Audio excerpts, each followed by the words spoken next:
കർത്താവിൻ്റെ വലിയ നാമത്തിന് മഹത്വം വരുമാറാകട്ടെ.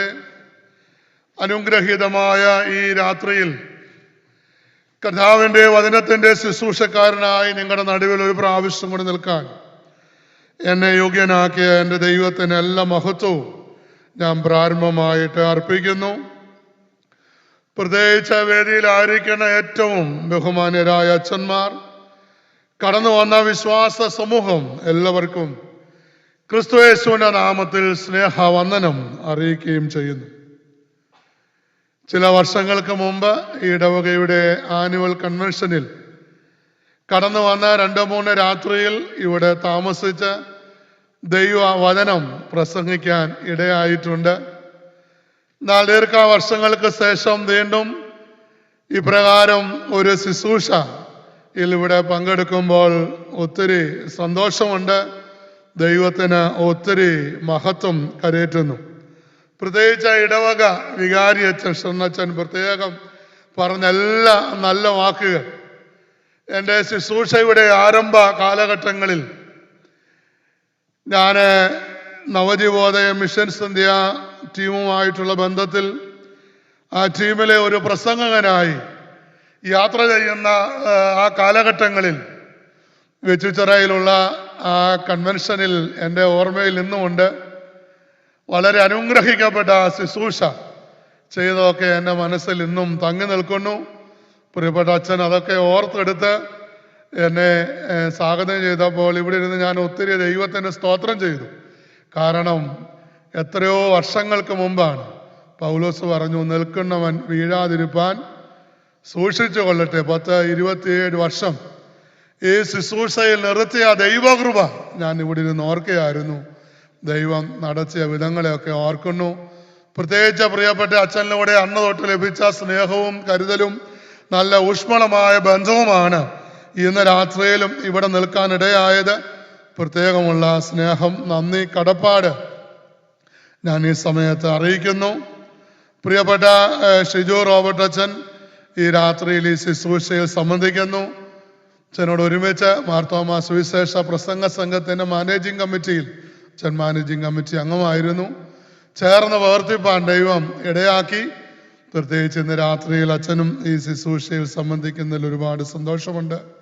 പ്രിയപ്പെട്ട ജോയൽ സൗമ്യൽ തോമസ് അച്ഛൻ്റെ സാന്നിധ്യം, അച്ഛൻ്റെ പ്രാർത്ഥന എല്ലാം ഈ ശുശ്രൂഷയ്ക്ക് ബലമാണ്. പ്രത്യേകമുള്ള നന്ദി അറിയിക്കുന്നു. പരിചിതങ്ങളെല്ലാവരും പരിചയക്കാരാണ്.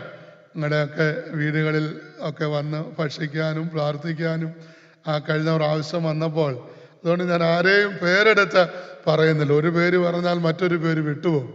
അതുകൊണ്ട് എല്ലാവരെയും ഓർത്ത് ദൈവത്തെ സ്തുതിക്കുന്നു. നിങ്ങളെയൊക്കെ ആരോഗ്യത്തോടെ കണ്ടതിൽ ദൈവത്തെ മഹത്വപ്പെടുത്തുന്നു. എല്ലാവരും അതുപോലൊക്കെ തന്നെ ഇരിക്കുന്നു. അല്പമൊക്കെ ഇച്ചിരി നരയൊക്കെ വന്നിട്ടുണ്ടെങ്കിലും ആരോഗ്യത്തിനൊന്നും വലിയ കുഴപ്പമൊന്നുമില്ലെന്ന് തോന്നുന്നു. ദൈവകൃപയാൽ ദൈവം നിങ്ങളെ എല്ലാവരെയും നിർത്തിയതോർത്ത് കർത്താവിനെ മഹത്വപ്പെടുത്തുന്നു. ഒരു ദിവസമേ ഈ ശുശ്രൂഷ ഉള്ളല്ലോ എന്ന ഒരു പ്രയാസമുണ്ട്. നാളെ ലോങ് ഐലൻഡ് മാർത്തോമാ പള്ളിയുടെ കൺവെൻഷൻ നാളെയും മറ്റന്നാളും ഉള്ളത് കൊണ്ട് നാളെ രാവിലെ പോകും. എങ്കിലും നിങ്ങളെയൊക്കെ ഒരു പ്രാവശ്യം കൂടെ കാണാൻ ഇടയായതിൽ ദൈവത്തെ സ്തുതിക്കുന്നു. കർത്താവ് നിങ്ങളെല്ലാവരെയും അനുഗ്രഹിക്കട്ടെ എന്ന് പ്രാർത്ഥിക്കുന്നു. ഒരുക്ക ശുശ്രൂഷയായി ഈ പ്രാരംഭ രാത്രിയിൽ അങ്ങനെ ഒരു ദൈവവചനം ധ്യാനിച്ച് അവസാനിപ്പിക്കണം എന്നാഗ്രഹിക്കുന്നു. പത്രോസിന്റെ 1-ാം ലേഖനം 4-ാം അധ്യായം അതിൻ്റെ 7-ാമത്തെ വാക്യം, ഫസ്റ്റ് പീറ്റർ ചാപ്റ്റർ 4:7. 1 പത്രോസിന്റെ ലേഖനം 4-ാം അധ്യായം അതിൻ്റെ 7-ാമത്തെ വാക്യം ആരെങ്കിലും ഒരാള് വായിച്ചാട്ടെ. എന്നാൽ എല്ലാറ്റിൻ്റെയും അവസാനം സമീപിച്ചിരിക്കുന്നു. ആകയാൽ പ്രാർത്ഥനയ്ക്ക് സുബോധമുള്ളവരും നിർമ്മതരും ആയിരിപ്പീൻ.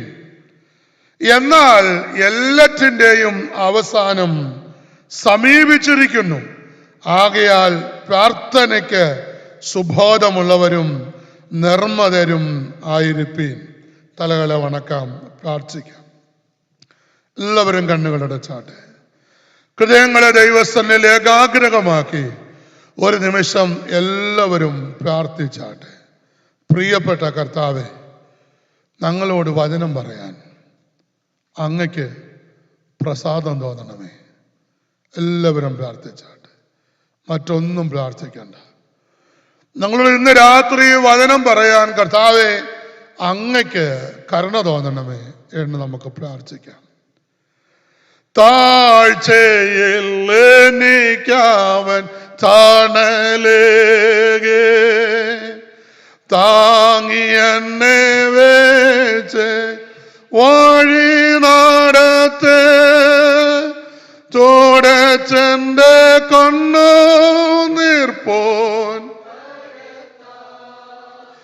തോടേക്കുന്നൻ മാനം സ്വർഗ സന്തോഷത്താ തോടച്ചെന്റെ കണ്ണു നീർപ്പോൻ കാരത്താ തോടേക്കുന്നൻ മാനം സ്വർഗ സന്തോഷത്താ ജീവന്റെ ഓരാവേട ക്രിസ്തുവാത്രേ നാവേനാലവനെ നാം അവനാത്രേ ഭഗരേണ്ടാൻ നാലനെയു വീണ്ടെടുത്തോ അവനാത്രേ ഭഗരേണ്ടാൻ ജീവൻ.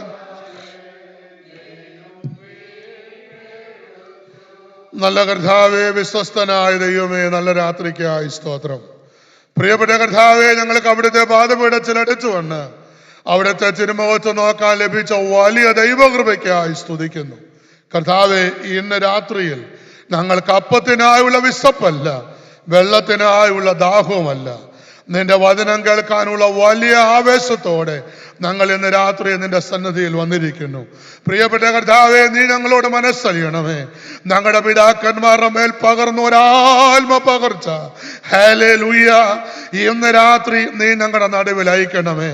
ഒരു ചാറ്റൽ മഴ പോലെ ദൈവത്തിന്റെ പരിശുദ്ധാത്മാവ് ഞങ്ങളുടെ നടുവിൽ ഇന്ന് രാത്രി പെയ്തിറങ്ങണം എന്ന് ഞങ്ങൾ പ്രാർത്ഥിക്കുന്നു.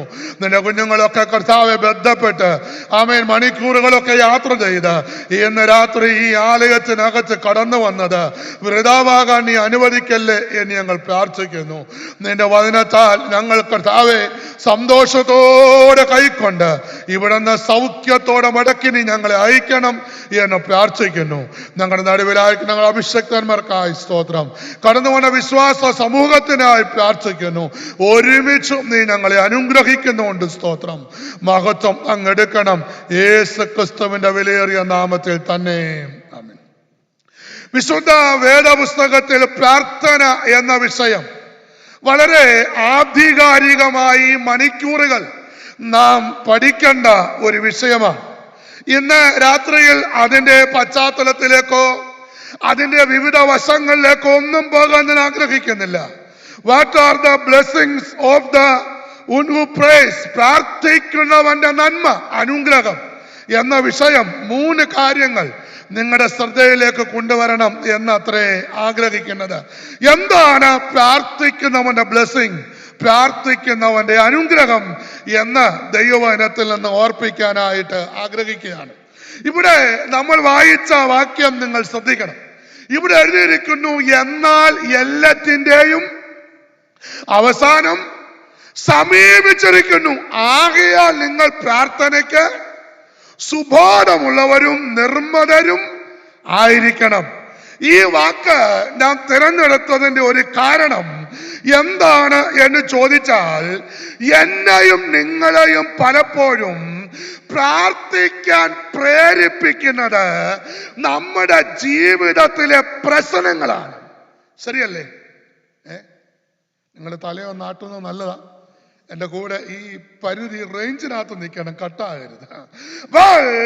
എന്നെയും നിങ്ങളെയും പലപ്പോഴും പ്രാർത്ഥിക്കാൻ പ്രേരിപ്പിക്കുന്നതും പ്രാർത്ഥനാ മുറിയിലേക്ക് നമ്മളെ കൊണ്ടുപോകുന്നതും നമ്മുടെ മേൽ വരുന്ന പ്രശ്നങ്ങളുടെ ഒരു പ്രഷറാണ്. ശരിയല്ലേ? ഞാൻ പലപ്പോഴും പറയും, നമ്മൾ നമ്മുടെ ജീവിതത്തിന്റെ ആവശ്യങ്ങളുടെ മുഖത്താണ് പലപ്പോഴും പ്രാർത്ഥിക്കാനായി നമ്മൾ തീരുമാനിക്കുന്നത്. അപ്പോൾ നിങ്ങൾ ചോദിക്കും, സാറേ പ്രശ്നങ്ങളുടെ മുമ്പിൽ പ്രാർത്ഥിക്കേണ്ടായോ? പ്രാർത്ഥിക്കണം, വേണ്ട എന്ന് ഞാൻ പറയുന്നില്ല.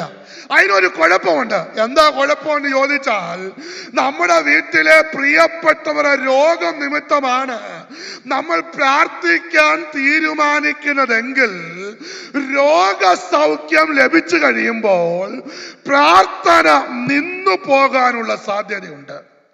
Price the Lord. കുഞ്ഞിന്റെ വിവാഹം നടക്കുന്നില്ല, 28 വയസ്സായി, 30 വയസ്സായി, 32 വയസ്സായി. അപ്പോൾ മാതാപിതാക്കൾ പറയും, ഉപദേശി ഞങ്ങൾക്ക് വേണ്ടി, കുഞ്ഞിന് വേണ്ടി പ്രാർത്ഥിക്കണം. പ്രാർത്ഥിക്കും. അപ്പോൾ തമ്പുരാൻ പ്രാർത്ഥന കേട്ട് നമ്മുടെ കുഞ്ഞിന്റെ വിവാഹം നടന്നു കഴിയുമ്പോൾ പ്രാർത്ഥനാ മുറി അടഞ്ഞു പോകാനുള്ള സാധ്യതയുണ്ട്. അങ്ങനെയാണെങ്കിൽ ഈ വായിച്ച വാക്യം നിങ്ങൾ ശ്രദ്ധിച്ചാൽ ഇവിടെ എഴുതിയിരിക്കുന്നു, ഒരു ദൈവ പൈതൽ പ്രാർത്ഥിക്കുന്നതിന്റെ കാരണം എന്താന്ന് ചോദിച്ചാൽ ഇത് അന്ത്യകാലമായതുകൊണ്ടാണ്. Praise the Lord. ഹല്ലേലൂയ. കർത്താവിന്റെ വരവ് വാതിൽക്കൽ ആയിരിക്കുന്നത് കൊണ്ടാണ് ഒരു ദൈവ പൈതൽ ഈ കാലങ്ങളിൽ പ്രാർത്ഥിക്കേണ്ടത്. പ്രശ്നങ്ങളുടെ സമ്മർദ്ദം കൊണ്ട് അല്ല. അമുഖമായി 1-2 കാര്യം ഓർപ്പിക്കട്ടെ, 4 കാര്യം ഓർപ്പിക്കാം. എങ്ങനെ പ്രാർത്ഥിക്കണം? 1, യെഹെസ്കേൽ പ്രവചനം 22-ാം അധ്യായം 30-ാമത്തെ വാക്യം വായിക്കണ്ട. അവിടെ നമ്മൾ ഇങ്ങനെ വായിക്കുന്നു, ഇടവിൽ നിന്ന് ഞാനും നിങ്ങളും പ്രാർത്ഥിക്കണം. യോബിനെ കുറിച്ച് അങ്ങനെ വായിക്കേണ്ടത്. യോബിന്റെ പുസ്തകം നമ്മൾ വായിക്കുമ്പോൾ യോബിനെ കുറിച്ച് എഴുതിയിരിക്കുന്നു 30-ന്റെ 25, 26, 27 വാക്യങ്ങളിൽ യോബിനെ കുറിച്ച് എഴുതിയിരിക്കുന്നത് ഇങ്ങനാണ്: ഞാൻ കഷ്ടത ഇല്ലാതിരുന്നപ്പോൾ കഷ്ടത ഉള്ളവന് വേണ്ടി പ്രാർത്ഥിച്ചവനെന്ന് എഴുതിയിരിക്കുന്നത്, അല്ലേ? ആരാ യോബ്? വെണ്ണയിൽ ദിവസവും കാല് കഴുകിയവനാ. എന്തില? നെയ്ക്കകത്ത്, വെണ്ണയ്ക്കാണ്. നമ്മളൊരു കൊട്ടൻ ചുക്കാട് തൈലത്തിലൊന്ന് തിരുമ്മിപ്പോയെങ്കിൽ പിന്നെ എന്തോ ഒരു തലക്കനമാണെന്നറിയാവോ? ഇവിടെ എല്ലാ ദിവസവും വെണ്ണയ്ക്കകത്ത് കാല് കഴുകിക്കൊണ്ടിരുന്ന ഇയ്യോബിനെ കുറിച്ച് വേദപുസ്തകം പറയുന്നു, ഇയ്യോബ് ജനത്തിനു വേണ്ടി ഇടിവിൽ നിന്ന് പ്രാർത്ഥിച്ചു, അല്ലേ? അതുകൊണ്ടാണ് ഇയ്യോബിന്റെ പുസ്തകം 30-ന്റെ 25-ാമത്തെ വാക്യം എനിക്ക് വലിയ ഇഷ്ടമാണ്. കാരണം ഇയ്യോബിന്റെ ജീവിതത്തിൽ കഷ്ടത വന്നപ്പോൾ ഇയ്യോബ് ദൈവസന്നിധിയിൽ പോയി. എന്നിട്ട് ചോദിക്കുന്നൊരു ചോദ്യം ഇങ്ങനാണ്: ഞാൻ ആരാണെന്ന് നിനക്ക് അറിയാമോ? നമ്മൾ ഈ ചോദ്യം ചോദിക്കുന്നത് എവിടാ? കൈസാൻ സമിതിയില്ല, ഇടവ സംഘത്തില. ഞാൻ ആരാണെന്ന് നിനക്ക് അറിയാമോ? ഇയ്യോബ് ദൈവത്തോടാ ചോദിച്ചത്, ഞാൻ ആരാ? ഇയ്യോബ് പറയുന്നു, ഞാൻ കഷ്ടത ഇല്ലാതിരുന്നപ്പോൾ കഷ്ടത ഉള്ളവന് വേണ്ടി കരഞ്ഞ് പ്രാർത്ഥിച്ചവനാണ്. യെഹെസ്കേൽ പ്രവാചകൻ പറയുന്നു, എങ്ങനെയായിരിക്കണം പ്രാർത്ഥന? 1, ഇടിവിൽ നിന്ന് പ്രാർത്ഥിക്കണം, ഇന്നസറി പ്രയർ. 2, അപ്പോസ്തല പ്രവൃത്തി 1-ാം അധ്യായം 12, 13, 14 വാക്യം വായിക്കേണ്ട. അവിടെ എഴുതിയിരിക്കുന്നു, ഒരുമനപ്പെട്ട് പ്രാർത്ഥിക്കണം. Prayer together in unity. ദൈവത്തിന്റെ മക്കളെ, എന്നെയും നിങ്ങളെയും ദൈവം പ്രാർത്ഥിക്കാൻ വിളിച്ചപ്പോൾ 1, ഇടിവിൽ നിന്ന് പ്രാർത്ഥിക്കാൻ വിളിച്ചു. 2, ഒരുമനപ്പെട്ട് പ്രാർത്ഥിക്കാൻ, അല്ലേ? ഒരുമനപ്പെട്ട് പ്രാർത്ഥിക്കണം. ഇപ്പം ചില സ്ഥലത്തൊക്കെ പറയും, ഇനിയും ഇന്ന വിഷയം പ്രാർത്ഥിക്കാൻ പോകുമ്പോൾ കൈയോട് കൈ, അല്ലേ? അന്നേരം ചിലരൊക്കെ പോക്കറ്റിൽ കൈ ഇടും. ഈ കോവിഡ് വന്നതിന് ശേഷം ഇപ്പൊ വലിയ പ്രയാസമാണ് കൈ കൊടുക്കാൻ. ഇനി കൈ കൊടുത്താൽ പോലും ഞാൻ പറയും, മനസ്സ് 1.5 കിലോമീറ്റർ അകലെയാണ്. തിരുവെഴുത്ത് പറയുന്നു, 11 ശിഷ്യന്മാർ മാളിക മുറിയിൽ, സ്ത്രീകളും സഹോദരങ്ങളും അവർ ഒരുമനപ്പെട്ട് ദൈവത്തോട് പ്രാർത്ഥിച്ചു. ഒരുമനപ്പെട്ട് പ്രാർത്ഥിച്ചു. 3 പ്രാർത്ഥിക്കുന്നവർ ശ്രദ്ധിക്കണം. എഫേസ്യർ 6:18 prayer in the holy spirit. ആത്മാവിൽ പ്രാർത്ഥിക്കണം. ആത്മാവിൽ പ്രാർത്ഥിക്കാത്തതൊന്നും പ്രാർത്ഥന അല്ല. ഇടിവിൽ നിൽക്കണം, ഒരുമനപ്പെടണം, പിന്നെ ആത്മാവിൽ പ്രാർത്ഥിക്കണം. 4 യോഹന്നാന്റെ സുവിശേഷം 14:14 അവിടെ എഴുതിയിരിക്കുന്നു, prayer in the name of Jesus. യേശുവിന്റെ നാമത്തിൽ പ്രാർത്ഥിക്കണം. സർവോദ പ്രാർത്ഥന നല്ലതാണ്. എല്ലാവരും അങ്ങോട്ട് ഒരുമിച്ച് സ്നേഹത്തിലൊക്കെ പോകാൻ നല്ലതാ സർവോദ പ്രാർത്ഥന. പക്ഷേ നമ്മുടെ സർവോദ പ്രാർത്ഥനയും സർവോദ സമ്മേളനവും യേശുവിനെ കൊച്ചാക്കുന്നതാണെങ്കിൽ അതിന് വില കൊടുത്തേ മതിയാവും. Praise the Lord. അടൂർ ഡയോസിസിന്റെ ഒരു യോഗത്തിൽ സാഫി നിരവധി എന്നെ പ്രസംഗിക്കാൻ വിളിച്ചു. അപ്പോൾ ഏതോ പറഞ്ഞപ്പോൾ ഞാനിത് പറഞ്ഞു, നല്ലതാ സഭാ നേതൃത്വവും നമ്മളും ഒക്കെ സർവോദ പ്രാർത്ഥനയും എല്ലാരെയും ഒരുമിപ്പിച്ചൊരു വേദിയിലൊക്കെ കൊണ്ടുവരുന്നത് നല്ലതാ. പക്ഷേ ഈ വേദി യേശുവിന്റെ വില കുറയ്ക്കാനാണെങ്കിൽ അതിന് നാം വില കൊടുത്തേ എന്താ മിണ്ടാത്തേ മതിയാവൂ. Praise the Lord. കാരണം തിരുവടിച്ചു പറഞ്ഞു, പ്രിയപ്പെട്ടവരെ, യേശുവിന്റെ നാമത്തിൽ ആമീൻ പറയാത്തതൊന്നും പ്രാർത്ഥനയല്ല. Praise the Lord. അപ്പോൾ ഞാനും നിങ്ങളും ഇടിവിൽ നിന്ന് പ്രാർത്ഥിക്കണം. 2 ഒരുമനപ്പെട്ട് പ്രാർത്ഥിക്കണം. 3 ആത്മാവിൽ പ്രാർത്ഥിക്കണം. 4 യേശുവിന്റെ നാമത്തിൽ പ്രാർത്ഥിക്കണം. എന്റെ മുഖ്യ സന്ദേശത്തിലേക്ക് വരട്ടെ. എന്താണ് പ്രാർത്ഥിക്കുന്നവന്റെ ബ്ലെസ്സിങ്? 3 കാര്യം വേഗത്തിൽ ഓർപ്പിക്കാം. വാക്യങ്ങൾ വായിച്ച് നിങ്ങൾ സഹായിക്കണം. 1 യോഹന്നാന്റെ സുവിശേഷം എഴുതാട്ടെ, 17-ാം അധ്യായത്തിന്റെ 1-ാമത്തെ വാക്യം ഒന്ന് വായിച്ചാട്ടെ. യോഹന്നാന്റെ സുവിശേഷം, ജോൺ ചാപ്റ്റർ 17 വേഴ്സ് 1. ഇത് സംസാരിച്ചിട്ട് യേശു സ്വർഗത്തിലേക്ക് നോക്കി. ബൈബിളുള്ളവരൊക്കെ വാക്കുകൾ ശ്രദ്ധിച്ചേ. മതി എനിക്ക് ആ ഒരു വാക്ക് മതി. ഒന്നുകൂടെ വായിച്ചേ ആദ്യത്തെ വാക്ക്. ഇത് സംസാരിച്ചിട്ട്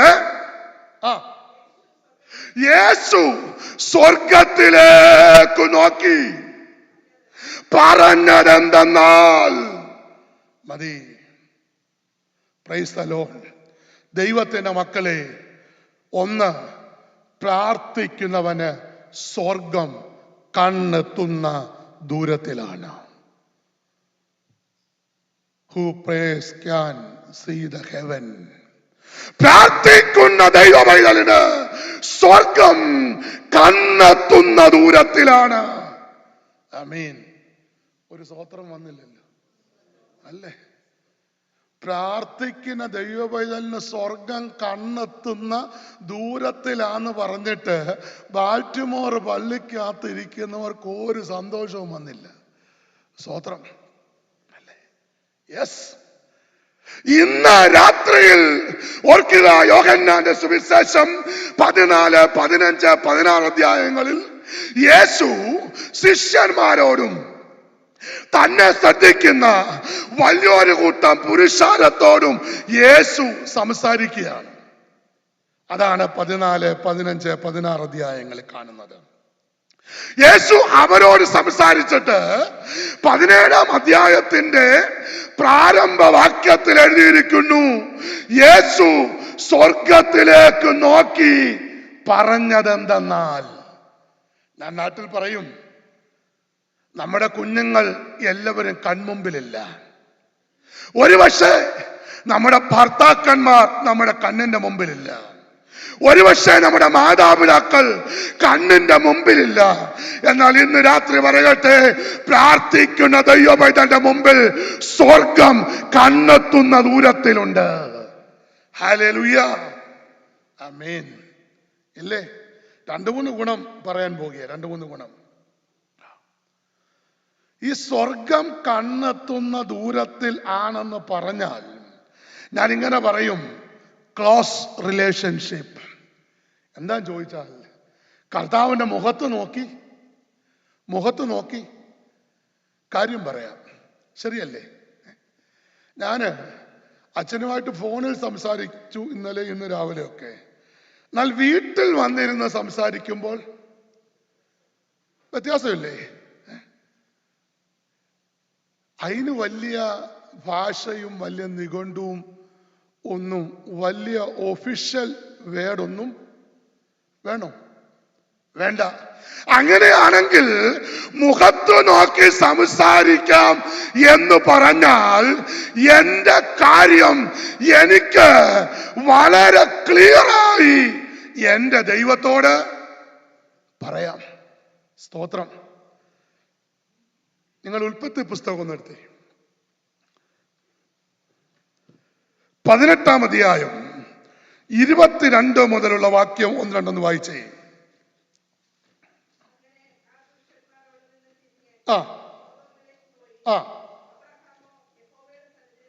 അബ്രഹാമോ യഹോവയുടെ സന്നദ്ധിയിൽ തന്നെ നിന്നു.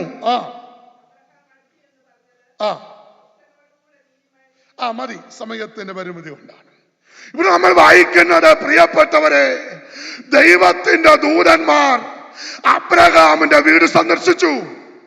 ആ ദൂതന്മാർ അവിടം വിട്ട് പോയി കഴിയുമ്പോൾ ദൈവത്തിന്റെ മുൻപിൽ അബ്രഹാം നിൽക്കുകയാണ്.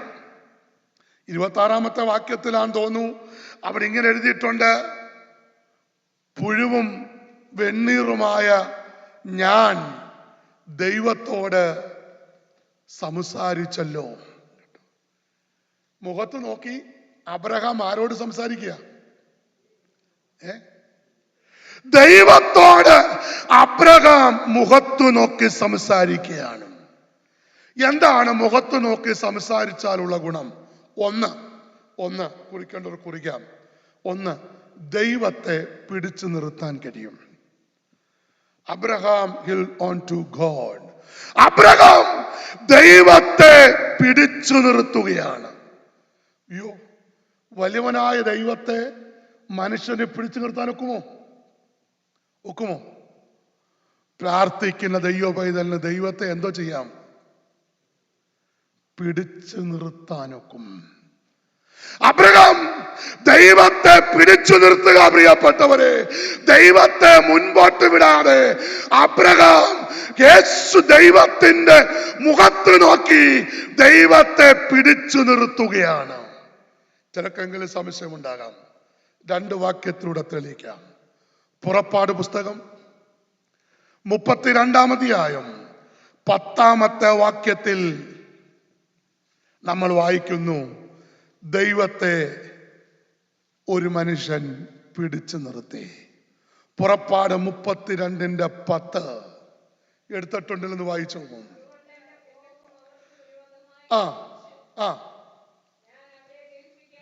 ഞാൻ അവരെ ദഹിപ്പിക്കേണ്ടതിന്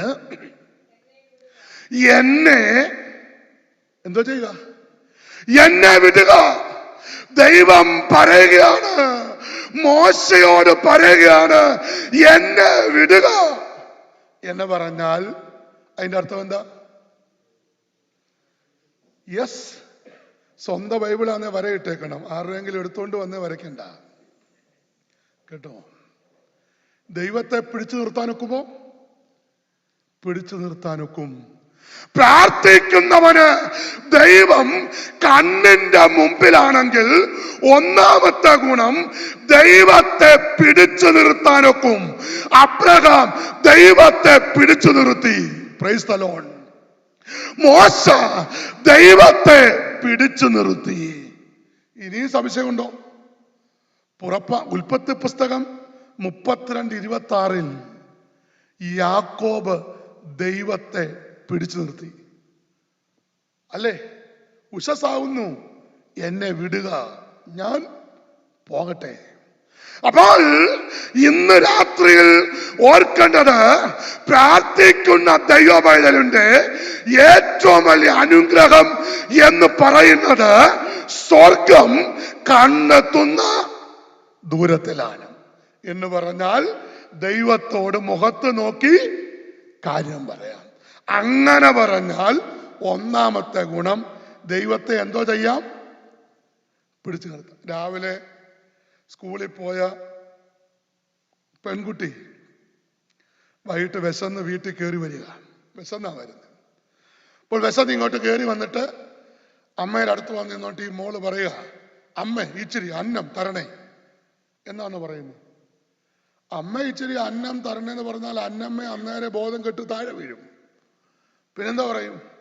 ഈ അമ്മയുടെ ഉടുപ്പേലോ തുണിയേലോ പിടിച്ചവിടെ നിർത്തും. എന്നിട്ട് പറയും, അമ്മച്ചി വിശക്കുന്നു, എന്തെങ്കിലും എടുത്താട്ടെ എന്ന് പറഞ്ഞാൽ ആ അമ്മ ആ കുഞ്ഞിന്റെ എവിടാ? കണ്ണിന്റെ മുമ്പിലാണ് എന്ന് പറഞ്ഞതുപോലെ പ്രാർത്ഥിക്കുന്ന ദൈവപൈതലിന് സ്വർഗം കണ്ണെത്തുന്ന ദൂരത്തിലാണെങ്കിൽ ഒന്ന്, അവന് ദൈവത്തെ പിടിച്ചു നിർത്താനൊക്കും. രണ്ട് ടു ചേഞ്ച് ഗോഡ്സ് ഡിസിഷൻ. ദൈവത്തിന്റെ ചില തീരുമാനങ്ങൾ മാറ്റിക്കാനൊക്കും. ഒക്കുവോ? Praise the Lord. ചിലത് പ്രാർത്ഥിച്ച് നമ്മൾ തിരുത്തിയില്ലേ? Praise the Lord. ഹല്ലേലൂയ. ദൈവത്തിന്റെ മക്കളെ, ഉൽപ്പത്തി പുസ്തകം ഈ ഭാഗം വായിക്കുമ്പോൾ അബ്രഹാം 50 തുടങ്ങി, 45 വന്നു, 40 വന്നു, 35 വന്നു. അപ്പൊ 50 ദൈവത്തെ എന്തോ ചെയ്തു? തിരുത്തി അല്ലേ? കാരണം ദൈവം എവിടാ നിൽക്കുന്നത്? മുമ്പിലാ.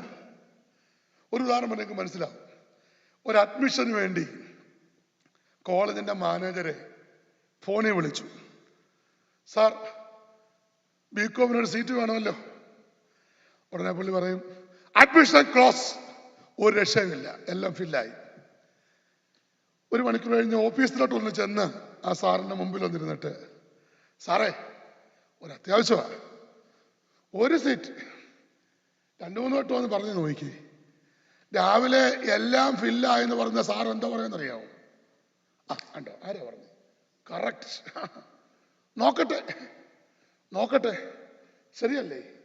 അങ്ങനാണെങ്കിൽ പ്രാർത്ഥിക്കുന്ന ദൈവമേ, സ്വർഗം നിന്റെ കണ്ണിന്റെ മുൻപിൽ ഉണ്ടെങ്കിൽ ദൈവത്തിന്റെ ചില തീരുമാനങ്ങളെ തിരുത്തിക്കാൻ എനിക്കും നിങ്ങൾക്കും സാധിക്കും.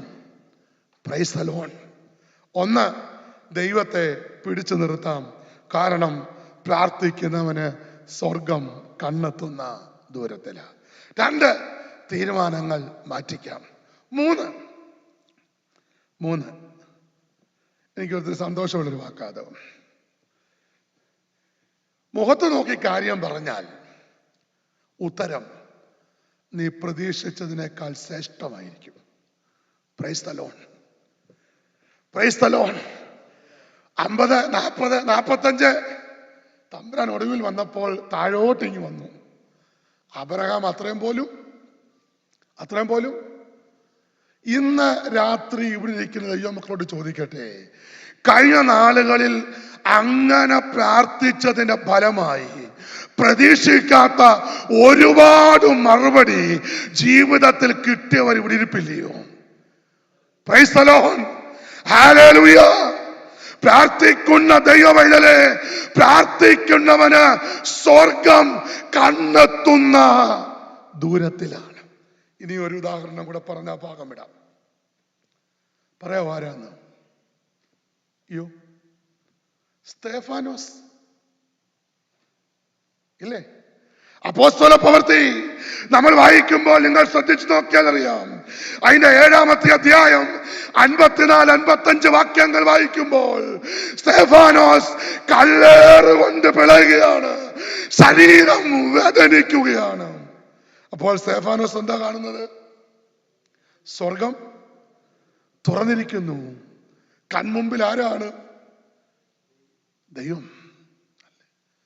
പക്ഷെ ഒരു സുവിശേഷകൻ എന്ന നിലയിൽ ഒരു ഉത്തരം കൂടെ അവിടുന്ന് പറഞ്ഞു പോട്ടെ. സ്വർഗം തുറന്നതിന് വേറൊരു കാരണം കൂടെ ഉണ്ട്. അത് പറയണം. പറയാതൊരിക്കലും പ്രസംഗം അവസാനിപ്പിക്കരുത്. ആരാ സ്തെഫാനോസ് എന്നറിയാമോ? അന്യാരാധന വിട്ടിറങ്ങിയ പിതാക്കന്മാരുടെ വേർപാടിന്റെ ദൂത് പ്രസംഗിച്ച ഉപദേശിയുടെ പേരാണ് സ്തെഫാനോസ്. നമ്മുടെ പുൽപ്പിറ്റിൽ അത് പറയാറില്ല പലപ്പോഴും. സ്വർഗം തുറക്കുന്നത് ആരുടെ മുമ്പിലാണെന്നറിയാമോ? വിശുദ്ധിയുടെ ദൂത് പ്രസംഗിക്കുന്ന ദൈവ പൈതലിന്റെ മുമ്പിൽ. Price the Lord. സ്വർഗം തുറക്കും. സ്തെഫാനോസ് കല്ലേറ് കൊണ്ട് വിളയുമ്പോൾ പ്രിയപ്പെട്ടവരെ സ്വർഗം തുറക്കുകയാണ്. അവൻ കണ്ണുകൾ ഉയർത്തി നോക്കുമ്പോൾ ഇതാ ദൈവത്തിന്റെ വലഭാഗത്ത് യേശു നിൽക്കുകയാണ്. അതുകൊണ്ട് ഒന്ന്, പ്രാർത്ഥിക്കുന്നവന് മുൻപിൽ സ്വർഗം കണ്ണെത്തുന്ന ദൂരത്തിലാണ്. 2, അപ്പോസ്തല പ്രവൃത്തി 10-ാം അധ്യായം 1-2 വാക്യം.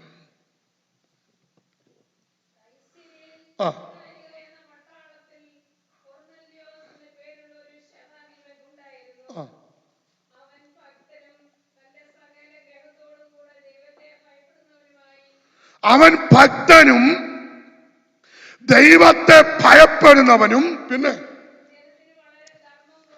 ജനത്തിന് വളരെ ധർമ്മം കൊടുത്തും എപ്പോഴും ദൈവത്തോട് പ്രാർത്ഥിച്ചും പോരുകയാണ്. 3 ഗുണമുണ്ട് അവന്, പ്രാർത്ഥിക്കുന്നവന്. ഒന്നാമൻ ആരാ? ഭക്തന. പ്രാർത്ഥിക്കുന്നവരാരായിരിക്കണം? ഞാൻ പറയും, ഈ ഭക്തനാണ് 3 പേര് സാക്ഷിക്കണം. 3 പേര്. 1, ദൈവം സാക്ഷിക്കണം. 2, പിശാച് സാക്ഷിക്കണം. 3, മനുഷ്യൻ സാക്ഷിക്കണം. ഇത് 3 സാക്ഷിച്ച 3 പേര് സാക്ഷിച്ച ഒരു മനുഷ്യൻ ബൈബിളിലുണ്ട്. ആരാന്നറിയാവോ? ഇയ്യോബ്. യോ പറഞ്ഞു അവൻ ഭക്തനാ. പിശാച് പറഞ്ഞു അവൻ ദൈവഭക്തനായിരിക്കുന്നു. പിന്നെ ഭാര്യ പറഞ്ഞു, എടോ മരിക്കുമ്പോഴും ഭക്തി ഉപേക്ഷിച്ച് കളഞ്ഞ് മരിക്കുക അല്ലേ? അപ്പം ദൈവം പറഞ്ഞു ഈയോ ഭക്തനാണെന്ന്. പിന്നെ ആര് പറഞ്ഞു? പിശാചും പറഞ്ഞു, ഭാര്യ. നമ്മളെ കുറിച്ച് ആര് പറയും? കുഴഞ്ഞുപോയി. നമ്മളെ കുറിച്ച് ആരെങ്കിലും ഒരാളെങ്കിലും പറയണം, 3 പേര് പറഞ്ഞില്ലെങ്കിലും. അപ്പോൾ ഇവിടെ കൊർന്നല്യോസിനെ കുറിച്ച് എഴുതിയിരിക്കുന്നു. അവൻ ആരാണ്? അവൻ ഭക്തനാണ്. 2ാമത് എന്തോ അവന്റെ ഗുണം? ദൈവ ഭയമുള്ളവന്. 3ാമത് പറഞ്ഞേക്കുന്നു സ്തോത്രം, എന്തൊരു ശാന്തത അല്ലേ? പ്രാർത്ഥിക്കുന്നവർക്ക് ഈ ഗുണമെല്ലാം ഉണ്ടാകണം. ഭക്തരായിരിക്കണം, ഭയമുള്ളവരായിരിക്കണം. പിന്നെ എന്തോ ചെയ്യണം? ധർമ്മം കൊടുക്കണം. ദൈവം നൽകിയതിൽ നിന്ന് നാം കൊടുക്കണം. ഇത് 3 ജീവിതത്തിൽ ചെയ്ത കൊർന്നല്യോസിനെ കുറിച്ച് അടുത്ത് എഴുതിയിരിക്കുന്നു. അവൻ എപ്പോഴും എന്തോ ചെയ്തു? എപ്പോഴും അവൻ പ്രാർത്ഥിച്ചു കൊണ്ടിരിക്കുകയാണ്. ആരാണ് കൊർന്നല്യോസ്? പുറംജാതിക്കാരനാ. പക്ഷേ പ്രാർത്ഥിക്കുന്നവനായതുകൊണ്ട് അവനെ ദൈവം എങ്ങനെ വിളിച്ചെന്നറിയാമോ? പേർ ചൊല്ലി വിളിച്ചു. കൊർന്നല്യോസ് എന്ന് തന്നെ വിളിച്ചത്. ഞാൻ പറയും, നമ്മുടെ വീട്ടിലെ അപ്പച്ചന്മാരും അമ്മച്ചമാരും ഒക്കെ പണ്ട് വിളിക്കുന്നത് പേരല്ല. എൻ്റെയൊക്കെ കൊച്ചിലെ ഞാൻ കേട്ടിട്ടുണ്ട്, വീട്ടിൽ ആരെങ്കിലും പുറത്ത് ഗസ്റ്റ് വന്നാൽ എൻ്റെ അമ്മ പുറത്തുകൊണ്ട് പറഞ്ഞുകൊണ്ട് പറയും, കേട്ടോ കേട്ടോ കേട്ടോ. ഈ അപ്പനെ എന്തോ വിളിക്കുന്നത്? കേട്ടോ, എന്തിയേ. പഴയ അപ്പച്ചന്മാർക്കൊക്കെ ഉള്ള പേരാ കേട്ടോ, എന്തിയേ. ഇപ്പോൾ അതൊക്കെ പോയി. എന്നാൽ തമ്പുരാൻ കറക്റ്റ് പേരാ വിളിച്ച, കൊർന്നല്യോസ് എന്ന് വിളിച്ചു. എന്നിട്ട് കൊർന്നല്യോസിനോട് ദൈവം വ്യക്തമായി സംസാരിക്കുന്നു. എപ്പോഴും പ്രാർത്ഥിക്കുന്ന കൊർന്നല്യോസ്. എന്താണ് ഗുണം? 5-ാമത്തെ വാക്യം ഒന്ന് വായിച്ചാട്ടെ. 10:5. ഇപ്പോൾ യോപ്പയിലേക്ക് ആളയച്ച് വായിച്ചോ.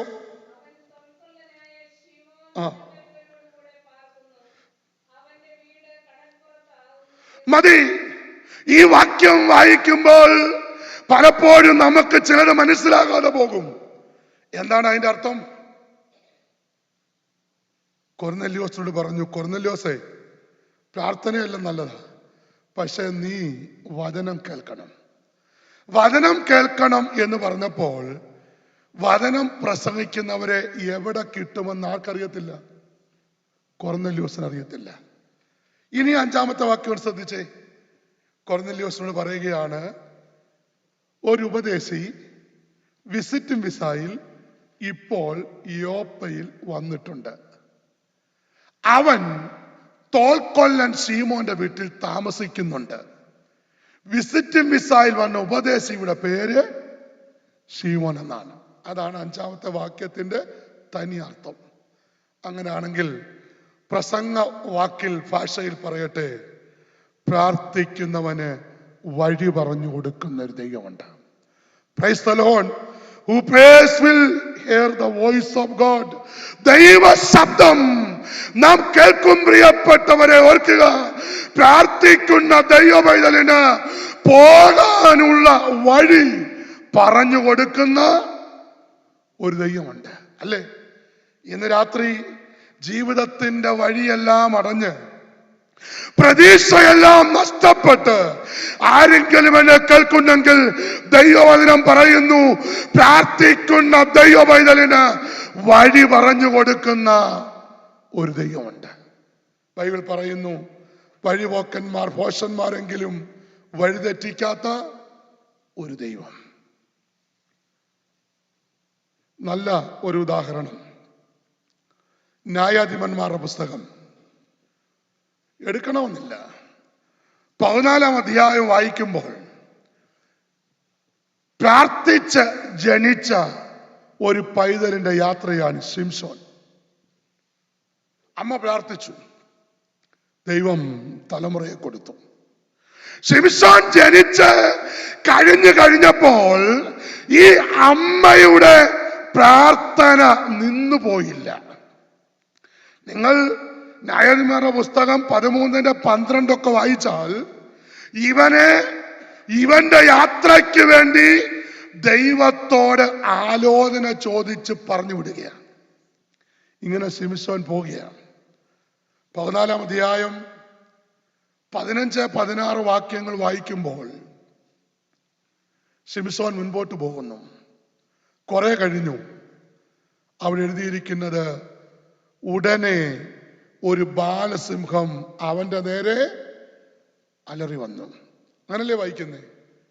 യെസ്. എപ്പോഴാ? അമ്മ പ്രാർത്ഥിച്ച് വഴി ചോദിച്ച് പറഞ്ഞു വിടുക. ആ വഴിയിൽ ശിംശോന്റെ നേരെ എന്തു വന്നു? ഒരു സിംഹം അലറി വന്നു. അടുത്ത വാക്യം നിങ്ങൾ വീട്ടിൽ പോയി വായിച്ചു നോക്കണം. ഉടനെ ആത്മാവ് അവന്റെ മേൽ വന്നു. ന്യായാധിപന്മാരുടെ പുസ്തകം 14-ന്റെ 5-ഉം 6-ഉം വാക്യമാണ് പറയുന്നത്.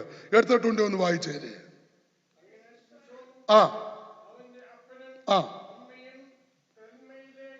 തിന്മയിലേക്ക് പോയി. പോകുന്ന വഴിയിൽ നടന്ന സംഭവം വായിച്ചു.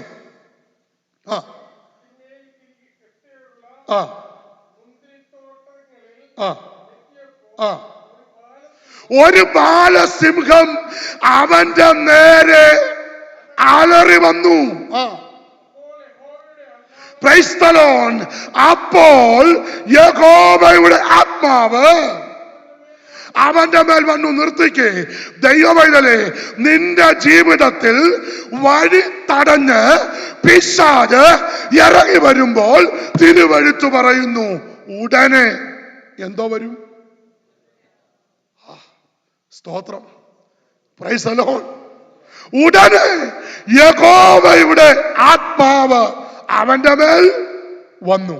ഇനി തിരിച്ചൊന്ന് ചിന്തിച്ച്, തിരിച്ച് നമ്മൾ പാടി ആരാധിച്ചുകൊണ്ടിരിക്കുക, ട്രംപാറ് കൊട്ടി ട്രിപ്പിൾ അടിച്ച് ഇങ്ങനെ ആരാധിച്ചുകൊണ്ടിരിക്കുമ്പോൾ ഒരു സിംഹം ഒന്ന് കയറി വരട്ടെ. സത്യസന്ധമായിട്ട് പറയാം, ഞാൻ ഉൾപ്പെടെ ഈ കുരിശലം കാണാൻ തൂങ്ങും. ഇവിടെ ഈ മൈക്ക് സ്റ്റാൻഡിങ് കാണും. സത്യമല്ലേ? അയ്യോ, വലുതമല്ല പറഞ്ഞത്, ശരിയല്ലേ?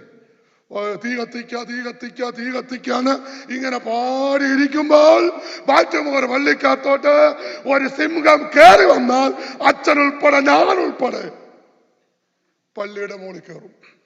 ആണോ? ശരിയല്ലേ? എന്ന് പറഞ്ഞാലൊരു മെസ്സേജ് പറയാം.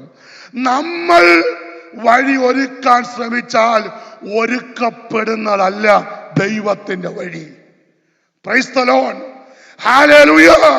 പ്രിയപ്പെട്ടവരെ, പ്രാർത്ഥിച്ച് പ്രസവിച്ച അമ്മ ശിംശോനെ പറഞ്ഞു വിടുമ്പോൾ ആ വഴിയിൽ അവനെ തകർക്കാൻ പിശാച് വന്നപ്പോൾ ഉടനെ എന്തോ വന്നു? യഹോവയുടെ ആത്മാവ് വന്നു. ഇന്ന് രാത്രിയിൽ ഏറ്റെടുക്കേണ്ടവർക്ക് ഏറ്റെടുക്കാം. നിങ്ങളുടെ കുഞ്ഞുങ്ങളുടെ വഴി തടയാൻ ശത്രു ഇറങ്ങി വരുമ്പോൾ, നിന്റെ കുടുംബത്തിന് നന്മ തടയാൻ ശത്രു ഇറങ്ങി വരുമ്പോൾ അതിനേക്കാൾ സ്പീഡിൽ ഇറങ്ങി വരുന്ന ദൈവാത്മാവുണ്ട്. സ്തോത്രം. ഉണ്ടോ? എൻ്റെ ഒരു അനുഭവം പറയാം.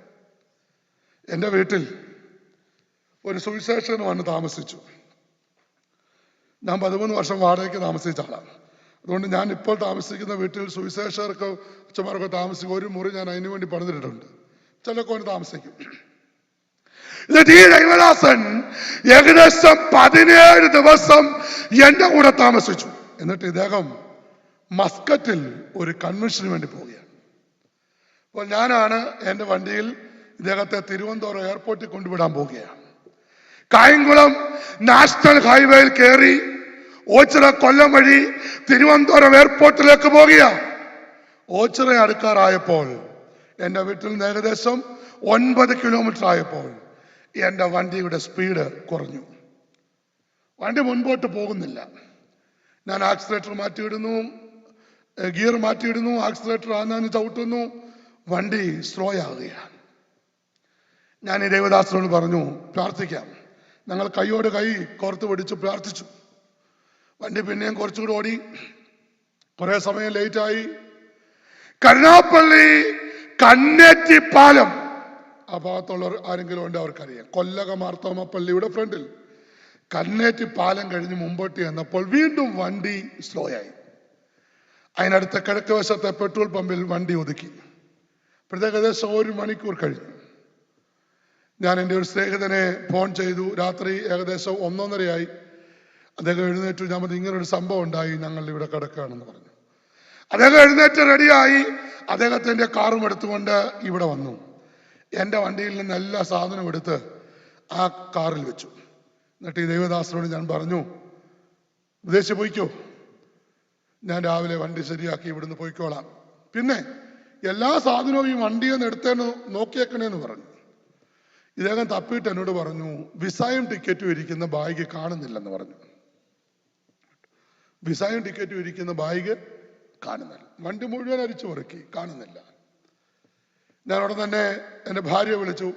ഞാൻ പറഞ്ഞു, ഉപദേശി കിടന്ന മുറിയെന്ന് നോക്കിക്കേ. അപ്പോൾ ഭാര്യ പറഞ്ഞു, കട്ടിലിൽ ഒരു ചെറിയ ബാഗ് ഇരിപ്പുണ്ടെന്ന് പറഞ്ഞു. വണ്ടി തിരിച്ചു വീണ്ടും കായംകുളത്ത് വന്നു. ഇതെടുത്ത് അടൂർ കൊട്ടാരക്കര വഴി എയർപോർട്ടിൽ പോയി ഫ്ലൈറ്റ് പൊങ്ങാൻ 45 മിനിറ്റ് ഉള്ളപ്പോൾ എയർപോർട്ടിൽ ചെന്നു. ഈ സംഭവം പറഞ്ഞപ്പോൾ അവർ കയറ്റിവിട്ടു. എനിക്ക് ഇന്നും മനസ്സിലാകാത്തൊരു കാര്യം, അദ്ദേഹം എൻ്റെ വണ്ടിയിൽ നിന്ന് പോയി കഴിഞ്ഞപ്പോൾ എൻ്റെ വണ്ടി 150 മൈൽ സ്പീഡിൽ ഓടാൻ തുടങ്ങി. Price the Lord. ഒരു മുസ്ലിമാണ് പെട്രോൾ പമ്പിൽ നിൽക്കുന്നത്, ജോലിക്കാരൻ. അദ്ദേഹം ഇതെല്ലാം കണ്ട് ഞങ്ങളെ ഹെൽപ്പ് ചെയ്യുന്നുണ്ട്. വണ്ടി ഓടി തുടങ്ങിയപ്പോൾ ഞാൻ തിരിച്ചവിടെ വന്നു. ഞാൻ പറഞ്ഞു, വണ്ടിക്ക് ഒരു കുഴപ്പമില്ല, ഇതായിരുന്നു സംഭവം. അപ്പൊ അദ്ദേഹം പറഞ്ഞു, അയ്യോ, ഇങ്ങനെയും ഒരു ദൈവമുണ്ടോ? Price the Lord. എന്റെ വണ്ടി കന്നേറ്റി പാലത്ത് തടഞ്ഞിടുകയാണ്. കാരണം ഈ വണ്ടിയിൽ പോയാൽ ഈ ദൈവദാസൻ മസ്കറ്റിൽ പോകത്തില്ല. കാരണം ടിക്കറ്റും വിസയും വീട്ടിലിരിക്കുക. പ്രിയപ്പെട്ടവരെ, ഇന്ന് രാത്രി പറയാം, നിന്റെ ജീവിതത്തിൽ പ്രാർത്ഥിക്കുന്ന ദൈവ പൈതലെ വഴിയൊരുക്കാൻ ഇറങ്ങി വരുന്ന ഒരു ദൈവമുണ്ട്. ഉറപ്പുണ്ടോ? Praise the Lord. ഇവിടെ ഇതാ കൊർന്നല്യോസിനോട് പറയുന്നു, കൊർന്നല്യോസേ, വഴി ഞാൻ പറഞ്ഞുതരാം, GPS ഞാൻ തരാം. നിനക്കൊരു ഉപദേശിയല്ലേ വേണ്ടത്? ഒരു ഉപദേശി ഇപ്പോൾ ഇന്ന സ്ഥലത്തുണ്ട്. ലാൻഡ്മാർക്ക് വരെ കൊടുത്തു. ലാൻഡ്മാർക്ക് എന്താണെന്നറിയാം? കടപ്പുറം. ഇന്നത്തെ GPS നാട്ടിൽ ഇട്ടുപോയ പുള്ളി വെള്ളത്തിൽ പോയെന്നാകട്ടെ കേട്ടോ, വെള്ളത്തിൽ പോയി. അന്ന് തമ്പുരാൻ നല്ല ഒന്നാം തരം GPS കൊടുത്തു. അങ്ങനാണെങ്കിൽ ശിംശോനെ പ്രാർത്ഥിച്ച് ജനിപ്പിച്ച അമ്മ, അവന്റെ വഴിയിൽ ശിംശോനെ പ്രാർത്ഥിച്ച് വേലയ്ക്ക് അയച്ച അമ്മ, ശ്രദ്ധിച്ചു പഠിച്ചു. പ്രാർത്ഥിച്ചയക്കുന്ന അമ്മ, നിന്റെ കുഞ്ഞിനെ നശിപ്പിക്കാൻ ശത്രു വന്നാൽ അതിനേക്കാൾ വേഗത്തിൽ ഇറങ്ങുന്ന ഒരു ദൈവമുണ്ട്. Praise the Lord. ഞാൻ രണ്ടാമത് ചിന്തിച്ചു, ആർക്കാ സ്പീഡ് കൂടുതൽ? സിംഹത്തിനാണോ ആത്മാവിനാണോ? Praise the Lord. ഹല്ലേലൂയ. ദൈവമൈതലേ, നിന്നെ തടയാൻ ബാലസിംഹം വന്നാൽ അതിനേക്കാൾ വേഗത്തിൽ ആ വഴിയിൽ ഇറങ്ങുന്ന ദൈവാത്മാവ്. ഒരു സ്തോത്രമൊക്കെ പറ. പ്രൈസ് ദി ലോർഡ് കേട്ടോ. എന്നിട്ട് അതിന്റെ ഒരു ഗുണം കൂടെ പറയാം. എന്നെ ചിന്തിപ്പിച്ചത്, ശിംശോൻ ഇത് ആരോടും എന്താ ബ്രദറെ പറയാഞ്ഞേ? എന്താ പറയാഞ്ഞേ? ഞാൻ പറയട്ടെ ഉത്തരം. ശിംശോൻ മനസ്സിൽ പറഞ്ഞു കാണും, അതിന് ഞാനൊന്നും ചെയ്തില്ലല്ലോ. സ്തോത്രം പറ. വീട്ടിൽ നന്മ വരുമ്പോഴേ പറഞ്ഞോണം, അതിന് ഞാനൊന്നും ചെയ്തില്ലല്ലോ. എൻ്റെ തലക്കനം കൊണ്ടും എൻ്റെ വിദ്യാഭ്യാസം കൊണ്ടും ഞാൻ ആരോ ആണെന്നുള്ള തോന്നൽ കൊണ്ടുമാണ് ലഭിച്ചതെന്ന് മനസ്സിൽ വരരുത്. ശിംശോൻ ഇതാരോടും പറഞ്ഞില്ല. കാരണം ശിംശോൻ മനസ്സിൽ പറഞ്ഞു, അതിന് ഞാൻ സിംഹത്തെ കീറിയില്ലല്ലോ. നമ്മളായിരുന്നു എന്താ പറഞ്ഞേന്? ഇന്നായിരുന്നെ പറഞ്ഞേന് സിംഹത്തോട് പറഞ്ഞേന്, ഒരു മിനിറ്റ് കൊണ്ട് നിൽക്കണേ, ഞാൻ വീഡിയോ മൊബൈൽ ഒന്ന് ഓൺ ചെയ്തോട്ടെ, കാരണം ഫേസ്ബുക്കിൽ ഇടേണ്ടതാ. ഞാൻ സിംഹത്തെ, അയ്യോ ഫോണും കാണത്തില്ല, ഇവനും കാണത്തില്ല, ഒന്നും കാണത്തില്ല. പിന്നെ ഇവൻ ആരോടും പറഞ്ഞില്ലെന്നുള്ളതിന്റെ രണ്ടാമത്തെ കാര്യം കൂടെ ഞാൻ പറയാം. അതൊരു ഫലിതമായിട്ടോ. ഈ ഒരു പൂച്ച പോലും കൊല്ലാത്തവനാ കൈസാൻ സമ്മതിക്കാതിരിക്കുന്നത്. അവന്റെ മുമ്പിൽ വന്നിട്ട് ഞാൻ സിംഹത്തെ കീറിയെന്ന് പറഞ്ഞാൽ ഈ അച്ചാന് പിന്നെ നേരെ ചൊവ്വേ യോഗം കഴിഞ്ഞ് പോകാൻ ശരിയല്ലയോ? അയ്യോ, പള്ളിക്കകത്തിരിക്കുന്ന 42 എണ്ണവും ഒരു പൂച്ച പോലും കൊന്നിട്ടില്ല. അവന് മുമ്പിൽ വന്ന് എന്നിട്ട് ഞാൻ സിംഹത്തെ കീറിയെന്ന് പറഞ്ഞു പോയാൽ അന്നേരം എന്തോ പറയുന്നറിയാമോ? പുള്ളിക്ക് എന്തോ. അതുകൊണ്ട് ചില സ്ഥലത്തൊക്കെ മിണ്ടാതിരിക്കുന്നതാ. ഉണ്ടോ? കൂടെ ഉണ്ടോ? എല്ലാവരും ഉണ്ടല്ലോ. Yes, price the Lord. ഒന്ന്, പ്രാർത്ഥിക്കുന്നവന് സ്വർഗം കണ്ടെത്തുന്ന ദൂരത്തിൽ. 3 ഗുണം പറഞ്ഞു. ഒന്ന്, മറന്നുപോയോ? ദൈവത്തെ പിടിച്ചു നിർത്താം. 2, തീരുമാനം മാറ്റാം. 3, പ്രതീക്ഷിക്കാത്ത മറുപടി വരും. നിങ്ങളിത് കുറിച്ച് വെക്കണം, മറക്കരുത്. 2, പ്രാർത്ഥിക്കുന്നവന്റെ നന്മ എന്താണ്? ദൈവവചനം പറയുന്നു, here the voice of God. ദൈവ ശബ്ദം കേൾക്കും. നിന്റെ വഴിയിൽ പോകാനുള്ള ദൈവ ശബ്ദം നീ കേൾക്കും. പ്രാർത്ഥിച്ചയക്കണം. തലമുറയെ പ്രാർത്ഥിച്ച് അയക്കണം. 3, ലൂക്കോസിന്റെ സുവിശേഷം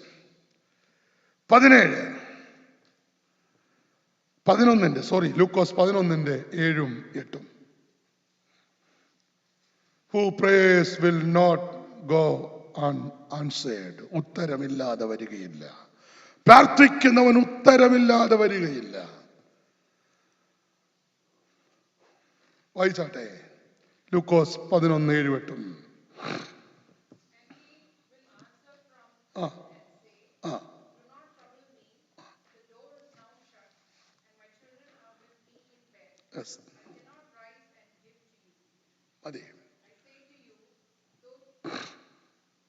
അവിടെ രാത്രിയിൽ വന്ന അർദ്ധരാത്രിയിൽ വന്ന സ്നേഹിതൻ ഭക്ഷണത്തിന് വേണ്ടി മുട്ടുക. വിശദീകരിക്കുന്നില്ല, സമയത്തിന്റെ പരിമിതി ഉള്ളത് കൊണ്ട്. 4 കാര്യം കൂടെ ഇതിനോട് ചേർത്ത് പറയണം എന്ന് എനിക്ക് നിർബന്ധമുണ്ട്. കാരണം എനിക്കൊരു ഇതുള്ളത്, ഒരു ഭാഗം പൊട്ടിച്ചാൽ അത് മുഴുവൻ അന്ന് വിളമ്പണം. ഈ സോഡ പൊട്ടിച്ചാൽ അന്ന് കുടിക്കണം, പിറ്റേ ദിവസം വെച്ചാൽ പിന്നെ ഗ്യാസ് ഇല്ല, അവിടെ എവിടെയില്ല അങ്ങ് പോകും. അർദ്ധരാത്രിയിൽ വന്ന സ്നേഹിതൻ, നമ്മൾ വായിക്കുന്നു, ഭക്ഷണം കൊടുക്കാൻ നിവർത്തിയില്ലാതെ അടുത്ത സ്നേഹിതന്റെ വീടിന്റെ വാതിക്കൽ മുട്ടുക, അല്ലേ? എന്തുവാ ഉത്തരം? പൈതങ്ങൾ എന്റെ കൂടെ കിടക്കുന്നു, കതകിന് കുറ്റിയിട്ടേക്കും. അപ്പം എന്റെ ചിന്ത, അമ്മാമ്മ നൈറ്റ് ഡ്യൂട്ടിക്ക് പോയേക്കുവാൻ തോന്നുന്നു, അതുകൊണ്ട് ആ പിള്ളേർ കയറി അച്ഛൻ്റെ കൂടെ കിടക്കുന്നു. പിന്നെ പിള്ളേർ കൂടെ കിടന്നാൽ എഴുന്നേൽക്കുന്നതുകൊണ്ട് കുഴപ്പമുണ്ടോ? കുഴപ്പമൊന്നുമില്ല. എന്നാൽ ഈ പുള്ളി ഒരു റീസണായിട്ട് അത് പറഞ്ഞതിന്റെ കാരണം ഒരു ഫലിതമാണ്. ഈ പിള്ളേരിൽ ആർക്കോ ഈ കരപ്പൻ എന്ന് വെച്ചാൽ ഈ ചൊറി, അപ്പൊ ഇതിനെ ഉറക്കെ പാടി അച്ചാനെ അറിയത്തുള്ളൂ. ഇതിനി എഴുന്നേറ്റാലൊട്ട് ഉറങ്ങത്തുമില്ല. കറക്റ്റ്. അപ്പൊ അച്ചാൻ പറഞ്ഞു, കതകിന് കുറ്റിയിട്ടേക്കുന്ന പിള്ളേര് കൂടെ കിടക്കുന്നു. വീണ്ടും വീണ്ടും മുട്ടുക, വീണ്ടും വീണ്ടും മുട്ടുക. എന്താ കാരണം? എന്താ കാരണം? നിങ്ങളൂടെ പറ. അത്യാവശ്യക്കാരനാണ്, പിന്നെ സ്നേഹിതനായതുകൊണ്ട്, കിട്ടുമെന്നുള്ള പ്രതീക്ഷ ഉള്ളത് കൊണ്ട്. ഞാനൊരു ഉത്തരം പറയട്ടെ. അകത്തുനിന്ന് ഇതുവരെ അപ്പം ഇവിടില്ല എന്ന് പറഞ്ഞില്ല. ദൂത് മനസ്സിലായോ? അപ്പം ഈ വീട്ടിനകത്തില്ലെന്ന് ഇവൻ ഒറ്റ മറുപടി പറഞ്ഞിരുന്നെങ്കിൽ ഇവൻ അന്നേരെ പോയനെ. ശരിയല്ലേ? $100 കടം ചോദിച്ചു വരുന്ന അച്ചായനോട് എന്താ പറയും നമ്മള്? അയ്യോ, 10 രൂപ പോലും ഇവിടെ ഇരിപ്പില്ല, $10 പോലും. പുള്ളി പിന്നെ 8 അയലത്ത് പോലും നിൽക്കത്തില്ല, പെട്ടെന്ന് അങ്ങ്. അങ്ങനെ ഇല്ലയോ? അങ്ങനെയാണെ അപ്പം ചോദിച്ചവനോട് എന്തുവായിരുന്നു പറയണ്ടേ? അപ്പം ഇവിടെ ഇല്ല എന്ന് പറഞ്ഞായിരുന്നെങ്കിൽ അവൻ അന്നേരെ പോയനെ. അപ്പത്തിന് വേണ്ടി അർദ്ധരാത്രിയിൽ മുട്ടുന്ന സ്നേഹിതന് കൊടുക്കുന്ന മറുപടി, കുഞ്ഞുങ്ങൾ കൂടെ കിടക്കുന്നു, കതകിന് കുറ്റിയിട്ടിരിക്കുന്നു, അപ്പമില്ലെന്ന് പറഞ്ഞില്ല. കാരണം അപ്പം അതിനകത്തുണ്ട്, ഉണ്ട്. അങ്ങനെയാണ് 3, പ്രാർത്ഥിക്കുന്നവന് ഉത്തരം ഇല്ലാതെ വരികയില്ല. സങ്കീർത്തനക്കാരൻ അതുകൊണ്ടാ പറഞ്ഞത്, യഹോവ എന്റെ പ്രാർത്ഥനയും. പക്ഷെ കുഴപ്പമെന്ന് അറിയാമോ? നമുക്ക് ഈ കണ്ണു അടച്ച് വിശ്വസിക്കാൻ ഇച്ചിരി ഉദാഹരണം പറയാം. ഈ നാട്ടിലെ കാര്യം എനിക്കറിയത്തുള്ളൂ, ഇവിടുത്തെ കാര്യം അറിയത്തില്ല. വീഗാലാൻഡിൽ പോയിട്ടുണ്ടോ? എറണാകുളത്തെ. അവിടെ നമ്മളൊക്കെ ടൂറിന് പോകും. ഈ 1000 രൂപ ടിക്കറ്റ് എടുത്ത് അവിടെ നമ്മൾ ചെന്ന് കയറുമ്പോൾ എല്ലാത്തേലും ഒന്നും എല്ലാവർക്കും കയറാനൊക്കത്തില്ല. പിന്നെ ഭൂരിപക്ഷം ആളുകളും കയറുന്ന ഒരു സാധനമാണ് ഈ ആകാശ ഊഞ്ഞാല്, സ്കൈ റിംഗ്. കണ്ടിട്ടില്ലേ? ഇങ്ങനെ വട്ടത്തിൽ കിടക്കുന്ന ഒരു സാധനം. ഒരു 10 തൊട്ടിലൊക്കെ 10 ബക്കറ്റൊക്കെ കാണും. അതിനകത്ത് 2 പേരെ കയറ്റിയിരുത്തും. അപ്പൊ അതിനകത്ത് ഓൾമോസ്റ്റ് എല്ലാവരും കയറും. കാരണം അത് ഈ താഴെ വരുന്നതുകൊണ്ട് കയറിയിരിക്കാനൊക്കെ എളുപ്പമാണ്. അപ്പൊ അച്ചായനും അമ്മാമ്മയും അതിനകത്ത് കയറിയിരിക്കും. എല്ലാ ബക്കറ്റും ഫില്ലായി കഴിയുമ്പോൾ അതിൻ്റെ ലോക്ക് ഒക്കെ ഇട്ട് കഴിഞ്ഞ് ഒരു സൈറൺ മുഴങ്ങുമ്പോൾ ഇതിങ്ങനെ കറങ്ങാൻ തുടങ്ങും. ശ്രദ്ധിച്ചിട്ടുണ്ട്? സ്പീഡ് കൂടി കൂടി കൂടി കൂടി കൂടി ഇത് മോളോട്ട് പൊങ്ങി വരുമ്പോൾ ഈ ബക്കറ്റിനകത്തിരിക്കുന്ന അച്ചായനും അമ്മാമ്മയും കൂടെ പറയുന്ന ഒരു ഡയലോഗ് ഉണ്ട്. എന്തോന്നറിയാമോ? കണ്ണടച്ചോ, കണ്ണടച്ചോ, കണ്ണടച്ചോ. അങ്ങനല്ലേ പറയുന്നേ? അയ്യോ, അങ്ങനെ പറയുന്നു. ബിരിയാണി ഉണ്ടോ, ബിരിയാണി ഉണ്ടോ എന്ന് പറയത്തില്ല. അന്നേരം പറയുന്നത് കണ്ണടച്ചോ, കണ്ണടച്ചോ, കണ്ണടച്ചോ എന്നാ പറയുന്നത്. ഈ കണ്ണടച്ചോ, കണ്ണടച്ചോ, കണ്ണടച്ചോ എന്ന് പറഞ്ഞുകൊണ്ടിരിക്കുന്ന കൂട്ടത്തിൽ ഈ സാധനം മോളിൽ ചെല്ലും. അവിടെ ചെന്ന് ഓഫ് ചെയ്ത് തൂങ്ങി ഒരു കടപ്പ. അച്ചായനും അമ്മാമയും അങ്ങോട്ട് നോക്കും, നീ ചത്തില്ല, നീയും ചത്തില്ല, 2 പേരും ചത്തില്ല, നമ്മള് എറണാകുളത്ത് തന്നെ ഉണ്ടെന്ന് പറയും. ഇങ്ങനെ പറഞ്ഞുകൊണ്ടിരിക്കുന്ന കൂട്ടത്തിൽ വീണ്ടും സൈറൺ മുഴങ്ങി ഇത് കറങ്ങാൻ തുടങ്ങും. അന്നേരം ഇവർ പറയുന്ന വാക്ക് എന്താണെന്നറിയാവോ? കണ്ണടച്ചോ, കണ്ണടച്ചോ, കണ്ണടച്ചോ. ഞാൻ ഇന്ന് രാത്രി അതിൽ നിന്നൊരു ദൂത് പറയാം.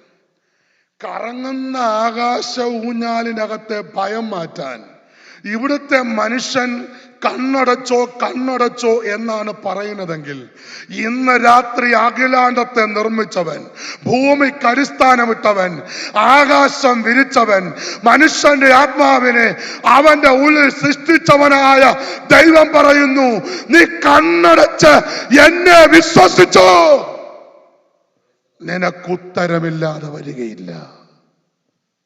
Price the Lord. ഞാൻ കർത്താവിന്റെ വേലയ്ക്ക് 94 ഇറങ്ങുന്നത്. എനിക്ക് 19 വയസ്സുണ്ട്. എന്റെ പിതാവ് ഒരു തികഞ്ഞ മദ്യപാനിയായിരുന്നു, ഒരു മുഴുക്കുടിയനായിരുന്നു.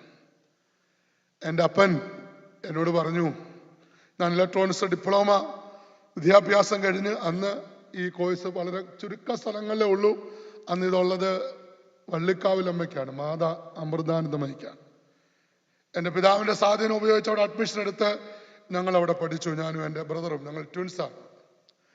പഠനം കഴിഞ്ഞ് കർത്താവിന്റെ വേലയ്ക്ക് വേണ്ടി ഞാൻ ഇറങ്ങുമ്പോൾ എൻ്റെ അപ്പൻ എന്നോട് പറഞ്ഞു, നിന്നെ ഇലക്ട്രോണിക്സ് ഡിപ്ലോമ പഠിപ്പിച്ചത് ഉപദേശപ്പണി ചെയ്യാനല്ല, ഉപദേശപ്പണി ചെയ്യാൻ അല്ല, വിദേശത്ത് പോകണം എന്ന് പറഞ്ഞു. ഞാനും എൻ്റെ പിതാവും കൂടെ വലിയ അഭിപ്രായ വ്യത്യാസമായി.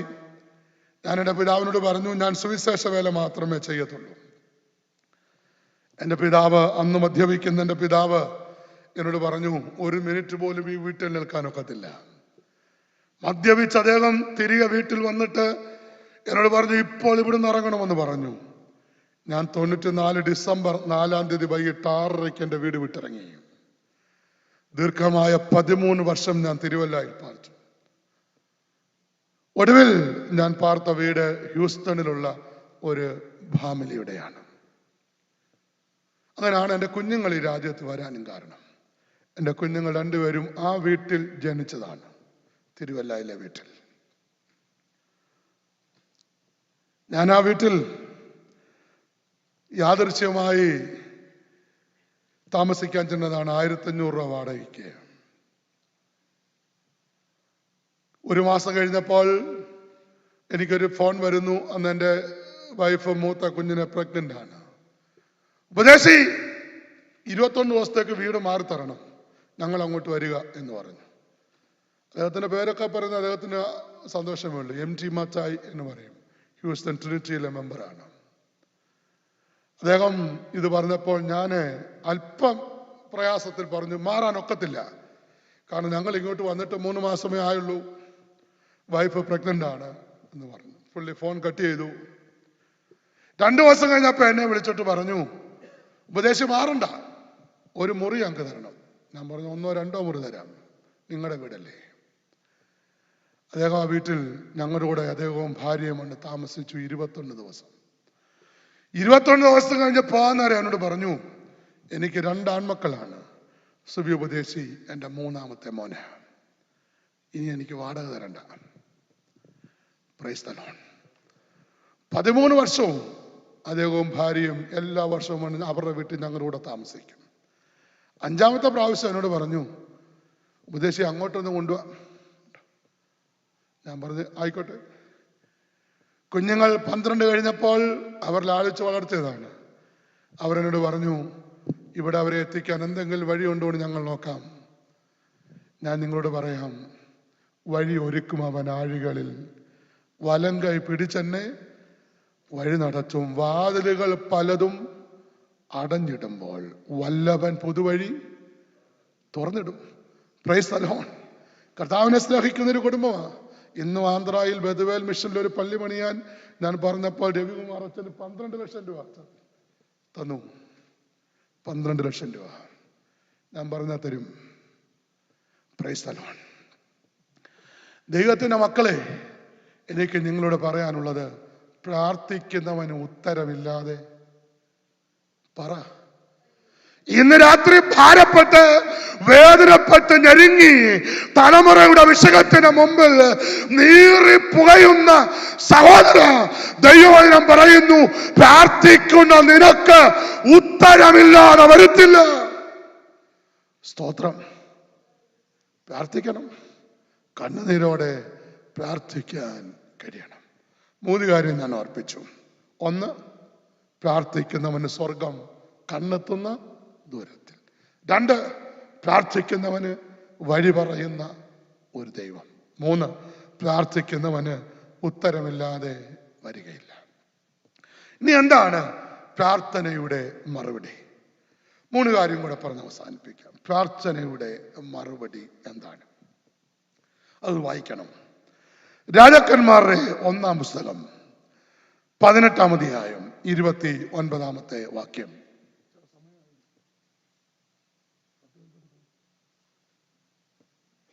പത്ത് മിനിറ്റ് കൂടെ ഉപയോഗിക്കാമല്ലോ. Yes, okay.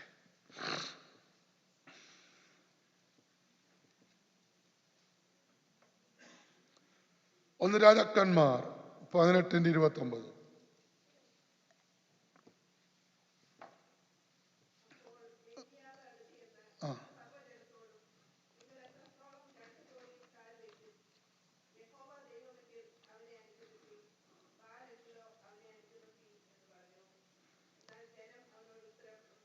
ഇരുപത്തൊമ്പതാമത്തെ വാക്യം വായിച്ചാൽ മതി.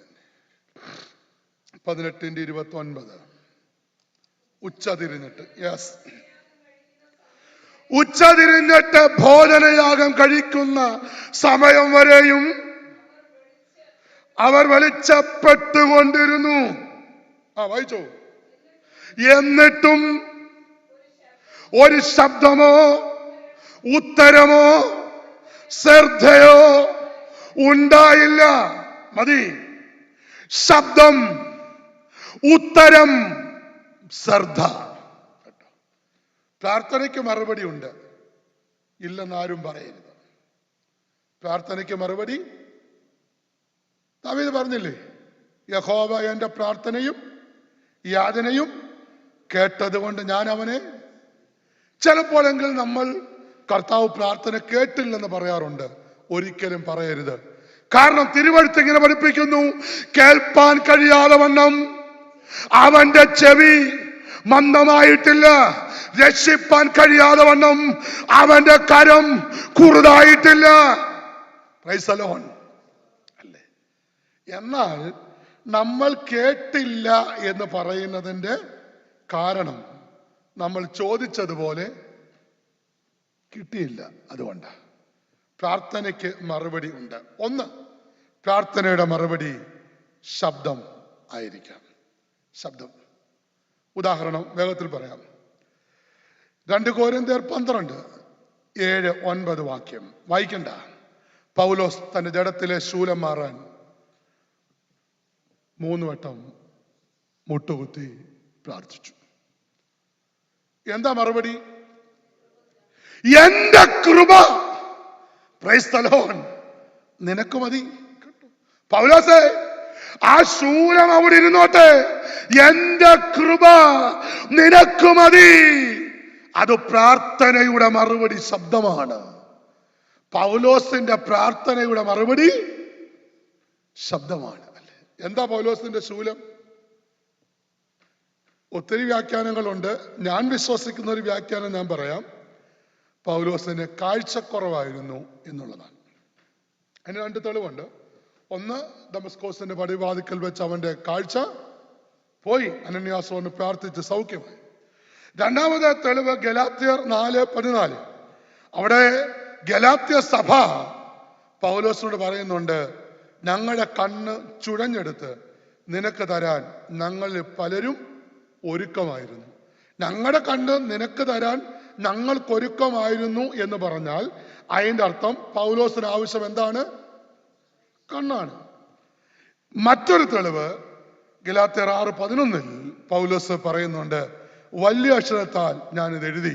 എന്നുവെച്ചാൽ ഞാൻ ഇതൊക്കെ ഈ രീതി പരിഹരിച്ചു, എന്ന് വേണമെങ്കിൽ പറയാം. ഇനി എന്തുമായിക്കൊള്ളട്ടെ, ഏതായാലും തന്റെ ജഡത്തിലെ ശൂലം മാറേണ്ടതിന് പൗലോസ് പ്രാർത്ഥിക്കുന്നു. മറുപടി, ആദാമിന് ഇരുന്നോട്ടെ, എന്റെ കൃപ നിനക്ക് മതി. അല്പം ഡയബറ്റിക് ആവോട് ഇരുന്നോട്ടെന്ന്, എന്റെ കൃപ. ഡയബറ്റിക് ഉള്ളൊരു സ്വത്രം പറ. ആർക്കുമില്ല. Praise the Lord. അല്പം BP, പ്രഷർ, അവിടെ ഇരുന്നോട്ടെ, എന്റെ കൃപ. ആർക്കും BP ഇല്ല. ഈയോ, എന്തൊരു നല്ല ആരോഗ്യം. Price the Lord. അല്ലേ, ദൈവം പറയുകയാണ്, എന്റെ കൃപ നിനക്ക് മതിയെന്ന്. 2, പ്രാർത്ഥനയുടെ മറുപടി 1 ശബ്ദമാണ്. 2, പ്രാർത്ഥനയുടെ മറുപടി ഉത്തരമാണ്.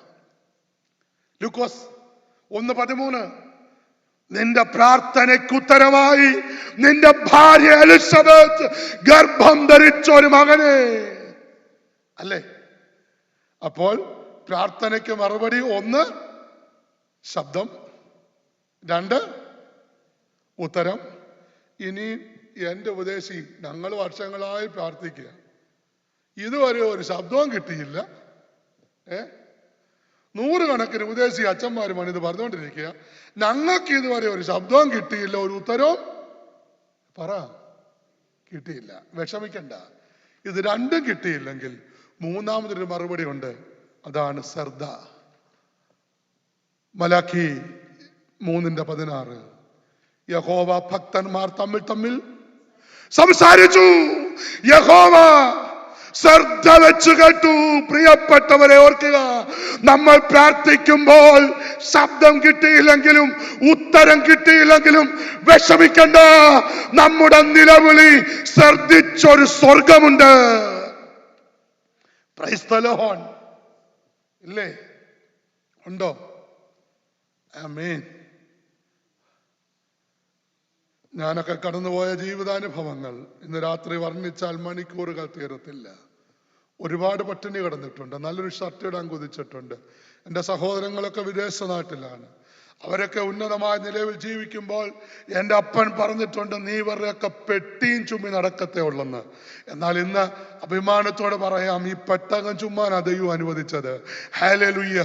ദൈവത്തിന്റെ മക്കളെ, ഒരു കാര്യം ഉറപ്പുണ്ട്, ഇന്നല്ലെങ്കിൽ നാളെ ശ്രദ്ധിക്കുന്ന ദൈവം ഒരു മറുപടി തരുമോ?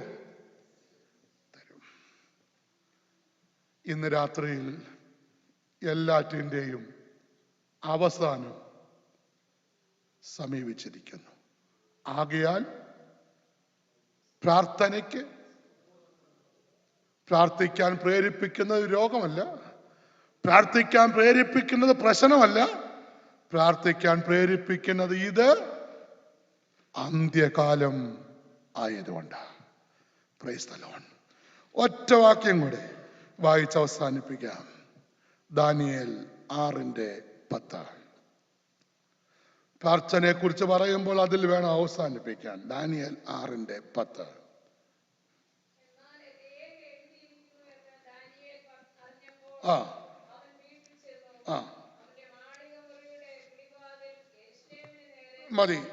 മതി. അവൻ ദാനിയേൽ പ്രാർത്ഥിച്ചു. എന്താണ് ദാനിയേലിന്റെ പ്രാർത്ഥനയുടെ പ്രത്യേകത? 3 പ്രാവശ്യം പ്രാർത്ഥിച്ചു. യെരുശലേമിനെ നോക്കി പ്രാർത്ഥിച്ചു. പിന്നെ എന്താ പ്രത്യേകത? മുട്ടുകുത്തി പ്രാർത്ഥിച്ചു. പിന്നെ പതിവ് പോലെ പ്രാർത്ഥിച്ചു. ഞാൻ 100 കണക്കിന് സ്റ്റേജിൽ ചോദിച്ചിട്ടുണ്ട്, ആരും ഇന്ന് വരെയും ഭൂരിപക്ഷ സ്ഥലത്തും പറഞ്ഞിട്ടില്ല. ഞാൻ പറയട്ടെ, ദാനിയേൽ വീട്ടിൽ പ്രാർത്ഥിച്ചു.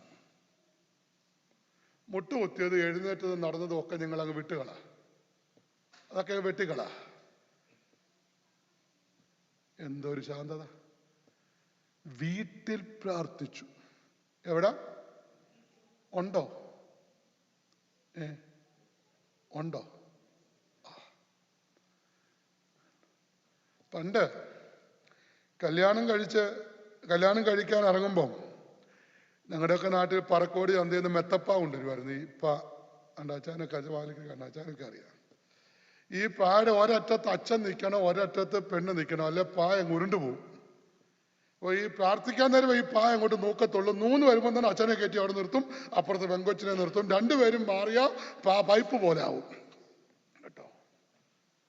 അപ്പം ഈ പ്രാർത്ഥിച്ച് പായ ഇങ്ങോട്ട് ഇറങ്ങി കഴിയുമ്പോൾ ഈ പാ അവിടെ കിടന്ന് ഇങ്ങനെ ഉരുളും. ഇങ്ങനെ ഈ പാ ഇങ്ങനെ അങ്ങോട്ടും ഇങ്ങോട്ടും സ്പീഡിൽ ഇങ്ങനെ മൂവ് ചെയ്തുകൊണ്ടിരിക്കുമ്പോൾ ഈ പെങ്കൊച്ചിനോട് പറയുന്ന ഒരു സന്ദേശമുണ്ട് മൗനമായിട്ട്. എടി കൊച്ചേ, ഈ ബൊക്കയും പിടിച്ചുകൊണ്ട് പോകുന്നതിനേക്കാൾ നല്ലത് നീ ഈ പായും കൊണ്ട് പോയാൽ നിനക്ക് ഗുണം വരും കേട്ടോ. പ്രാർത്ഥിക്കാൻ ഈ പായും കൂടെ നിന്റെ വീട്ടിൽ കൊണ്ടുപോയാൽ നിന്റെ ജീവിതം ഗുണം വരും. ഇന്ന് വലിയ തകർച്ചയല്ലേ? എന്താ കാരണമെന്നറിയാവോ? എല്ലാം ഉണ്ട്, എന്തില്ല? വീട്ടിൽ പ്രാർത്ഥന ഇല്ലെന്നല്ല, വീട്ടിൽ പ്രാർത്ഥനയില്ല.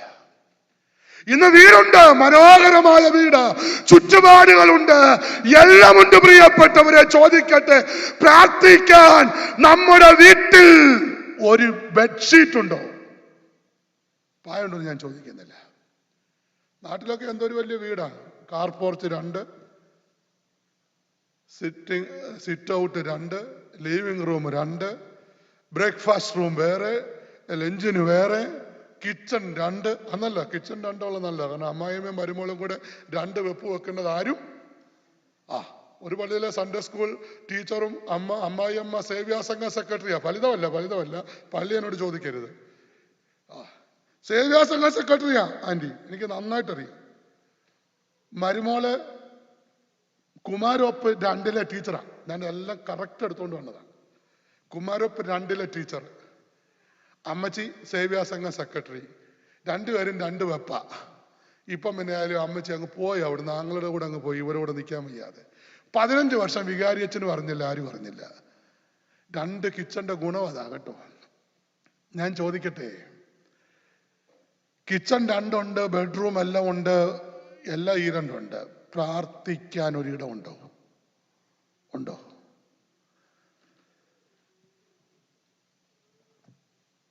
വടക്ക് മൂവാറ്റുപുഴയ്ക്ക് അപ്പുറത്ത് ഇരിങ്ങോൾ എന്ന് പറയുന്ന സ്ഥലത്ത് ഒരു യാക്കോബക്കാരുടെ കൺവെൻഷന് പോയി. അവരുടെ കൺവെൻഷനൊക്കെ പോകുന്ന വലിയ സന്തോഷമാണ്. കാരണം ഇവിടെ നിന്ന് പ്രസംഗിച്ചാൽ പുറകെ ഇരിക്കുന്നവനെ കാണാനൊക്കത്തില്ല, അതുപോലെ ആളാണ്. നമുക്കിപ്പോൾ ഇതിനോടൊന്നും വലിയ താല്പര്യമില്ല.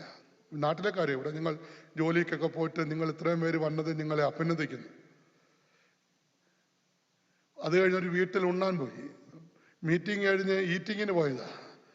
ഈറ്റിംഗ് കഴിഞ്ഞ് പ്രാർത്ഥിക്കാം എന്ന് പറഞ്ഞപ്പോൾ ആ വീട്ടിൽ അച്ചായൻ PWD നല്ലൊരു ഡിപ്പാർട്ട്മെന്റിൽ ജോലി ചെയ്തൊരു മനുഷ്യനാണ്. എന്നോട് പറഞ്ഞു, സാറേ ഇവിടെ പ്രാർത്ഥിക്കാൻ ഒരു സ്ഥലമുണ്ട്, അവിടെ നിന്ന് പ്രാർത്ഥിക്കാമെന്ന് പറഞ്ഞു. ഞാൻ അങ്ങോട്ട് ചെന്നപ്പോൾ അവിടെ മറിയ ഉണ്ട്, ജോസഫ് ഉണ്ട്, യേശു ഉണ്ട്, ശിഷ്യന്മാരുണ്ട്, ഇല്ലാത്തതൊന്നുമില്ല, എല്ലാം ഉണ്ട്. എന്നിട്ട് എന്നോട് പറഞ്ഞു, സാറേ ഇവിടെ നിന്ന് പ്രാർത്ഥിക്കാം എന്ന് പറഞ്ഞു.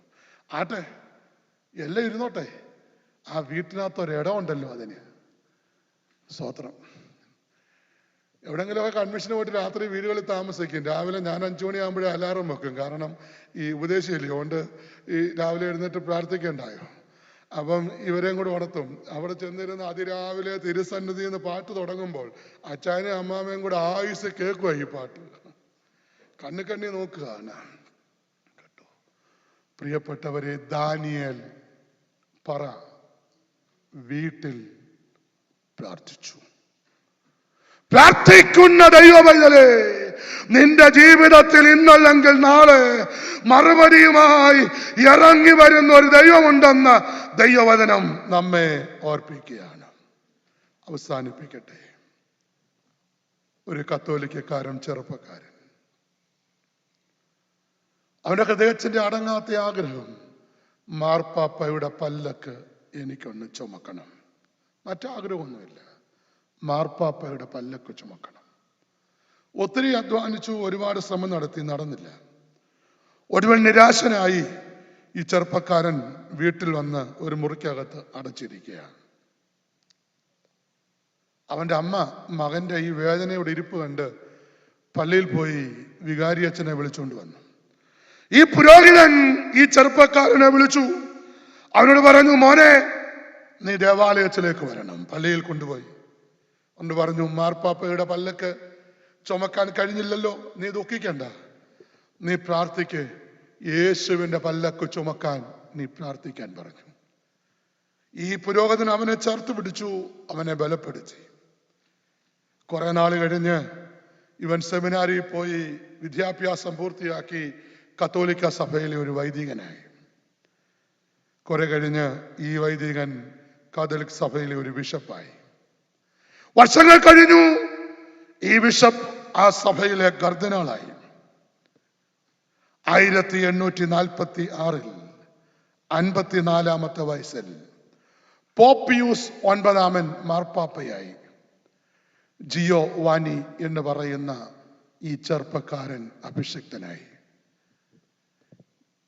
വീട്ടിൽ ദുഃഖിച്ചിരുന്ന ജിയോ വാനി എന്ന് പറയുന്ന ചെറുപ്പക്കാരനെ ആലയത്തിൽ കൊണ്ടിരുത്തി പുരോഹിതൻ പറഞ്ഞു, കുഞ്ഞെ നീ പ്രാർത്ഥിക്കേ. ചരിത്രം പറയുന്നത്, പ്രിയപ്പെട്ടവരെ, 31 വർഷവും 7 മാസവും 23 ദിവസം 11,560 ദിവസം പോപ്പ് പിയൂസ് ഈ മാർപ്പാപ്പയുടെ പല്ലക്കിൽ യാത്ര ചെയ്തു. മാർപ്പാപ്പയുടെ പല്ലക്ക് ചുമക്കാൻ ആഗ്രഹിച്ച ജിയോ വാനി പ്രാർത്ഥിച്ചതിന്റെ ഫലമായി 11,500 ദിവസം ഈ പല്ലക്കിൽ യാത്ര ചെയ്തു. തലകളെ വണക്കാം, പ്രാർത്ഥിക്കാം. ഒരു ജിയോ വാനിയെ പോപ്പ് പിയൂസ് 9 മാറ്റാൻ പ്രാർത്ഥനയ്ക്ക് കഴിഞ്ഞെങ്കിൽ ഇന്ന് രാത്രി പ്രാർത്ഥിക്കുന്ന ദൈവ പൈതലേ, സ്വർഗം നിന്റെ കണ്ണിന്റെ മുമ്പിലാ. മുഖത്ത് നോക്കി ഇന്ന് രാത്രി അപ്പനോട് കാര്യം പറ, കുഞ്ഞിന്റെ കാര്യം പറ, നിന്റെ കുടുംബത്തിന്റെ കാര്യം ഇന്ന് രാത്രി മുഖത്ത് നോക്കി കർത്താവിനോട് പറ. Hallelujah, hallelujah. നിങ്ങളെ ഭാരപ്പെടുത്തുന്ന വിഷയമില്ലയോ? ഇടയ്ക്ക് ഒരു മധ്യസ്ഥനും വേണ്ട. കർത്താവിന്റെ മുഖത്ത് നോക്കി ഇന്ന് രാത്രി അപ്പ എന്ന് പറഞ്ഞ് നമ്മുടെ കാര്യം നമുക്ക് ദൈവത്തോട് പറയാം. അല്ല, പ്രാർത്ഥിക്കുന്നവന് വഴി പറഞ്ഞു കൊടുക്കുന്ന ഒരു ദൈവമുണ്ട്. ഹല്ലേലൂയ. ശിംശോനെ, പ്രാർത്ഥിച്ചിറക്കി വിട്ട ഒരമ്മ നിന്റെ വഴിയുടെ പിറകിലുണ്ടെങ്കിൽ നിന്നെ നശിപ്പിക്കാൻ വരുന്ന സിംഹത്തെക്കാൾ വേഗത്തിൽ ഇറങ്ങി വരുന്ന ഒരു ദൈവാത്മാവുണ്ട്. ഹല്ലേലൂയ. മാത്രമല്ല, പ്രാർത്ഥിക്കുന്നവൻ ഇന്നല്ലെങ്കിൽ നാളെ ഒരു ഉത്തരം ദൈവം തന്നിട്ടുണ്ട്. ഇന്ന് രാത്രി കർത്താവേ, അതുകൊണ്ട് വീട്ടിൽ അല്പം കൂടെ പ്രാർത്ഥിക്കാൻ, അല്പം കൂടെ പ്രാർത്ഥനയ്ക്ക് സമയം വേർതിരിക്കാൻ ഇന്ന് രാത്രി ദൈവം നമ്മെ പ്രേരിപ്പിക്കുന്നു. ഏൽപ്പിച്ചു കൊടുക്കാം. Hallelujah, hallelujah, hallelujah. നിങ്ങളെ ഭാരപ്പെടുത്തുന്ന വിഷയം, ഹൃദയം തകർക്കുന്ന വിഷയം കർത്താവിനോട് പറഞ്ഞാട്ടെ. മറുപടി ഇല്ലാതെ പോകത്തില്ല, മറുപടി ഇല്ലാതെ പോകത്തില്ല. ഒന്നുകിൽ ഒരു ശബ്ദം കേൾക്കും, ഒന്നുകിൽ ഒരു ഉത്തരം കിട്ടും, ഇല്ലെങ്കിൽ അവൻ ശ്രദ്ധിച്ച് അവന്റെ പുസ്തകത്തിൽ എഴുതി വെക്കും. കർത്താവേ, ഞങ്ങൾ ഒരുപാട് ഭാരത്തോടാ വന്നേ, എന്നാ നീ ഞങ്ങൾക്കൊരു മറുപടി തരുമല്ലോ. Hallelujah, hallelujah. ഇന്ന് രാത്രി കർത്താവ് എന്നോട് ഇടപെട്ടു എന്നുറപ്പുള്ള ദൈവമക്കൾ നിങ്ങളുടെ കരമൊന്ന് ഉയർത്തും. ഹല്ലേലൂയ. നന്നായി ഉയർത്തിക്കാട്ടെ, ഉയർത്തിയവർ നന്നായി ഉയർത്തിക്കാട്ടെ. ഈ രാത്രി ദൈവാത്മാവ് എന്നോടാണ് ഇടപെട്ടത്. Hallelujah, hallelujah, hallelujah, hallelujah. ഈ ഗാനത്തിന്റെ ചരണം പാടുമ്പോൾ നമുക്ക് എഴുന്നേറ്റ് ദൈവസന്നിധിയിൽ നിന്ന് നമ്മെ തന്നെ ഏൽപ്പിച്ചു കൊടുക്കാം. കണ്ണുനീരിൻ താഴ്വരയിൽ കരയുന്ന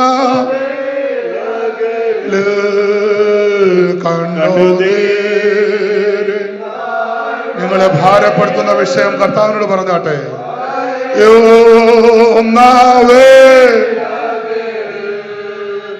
കൈവേടില്ല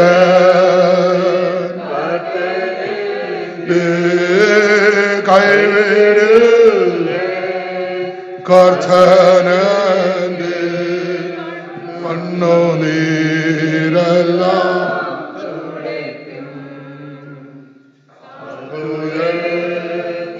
കൈ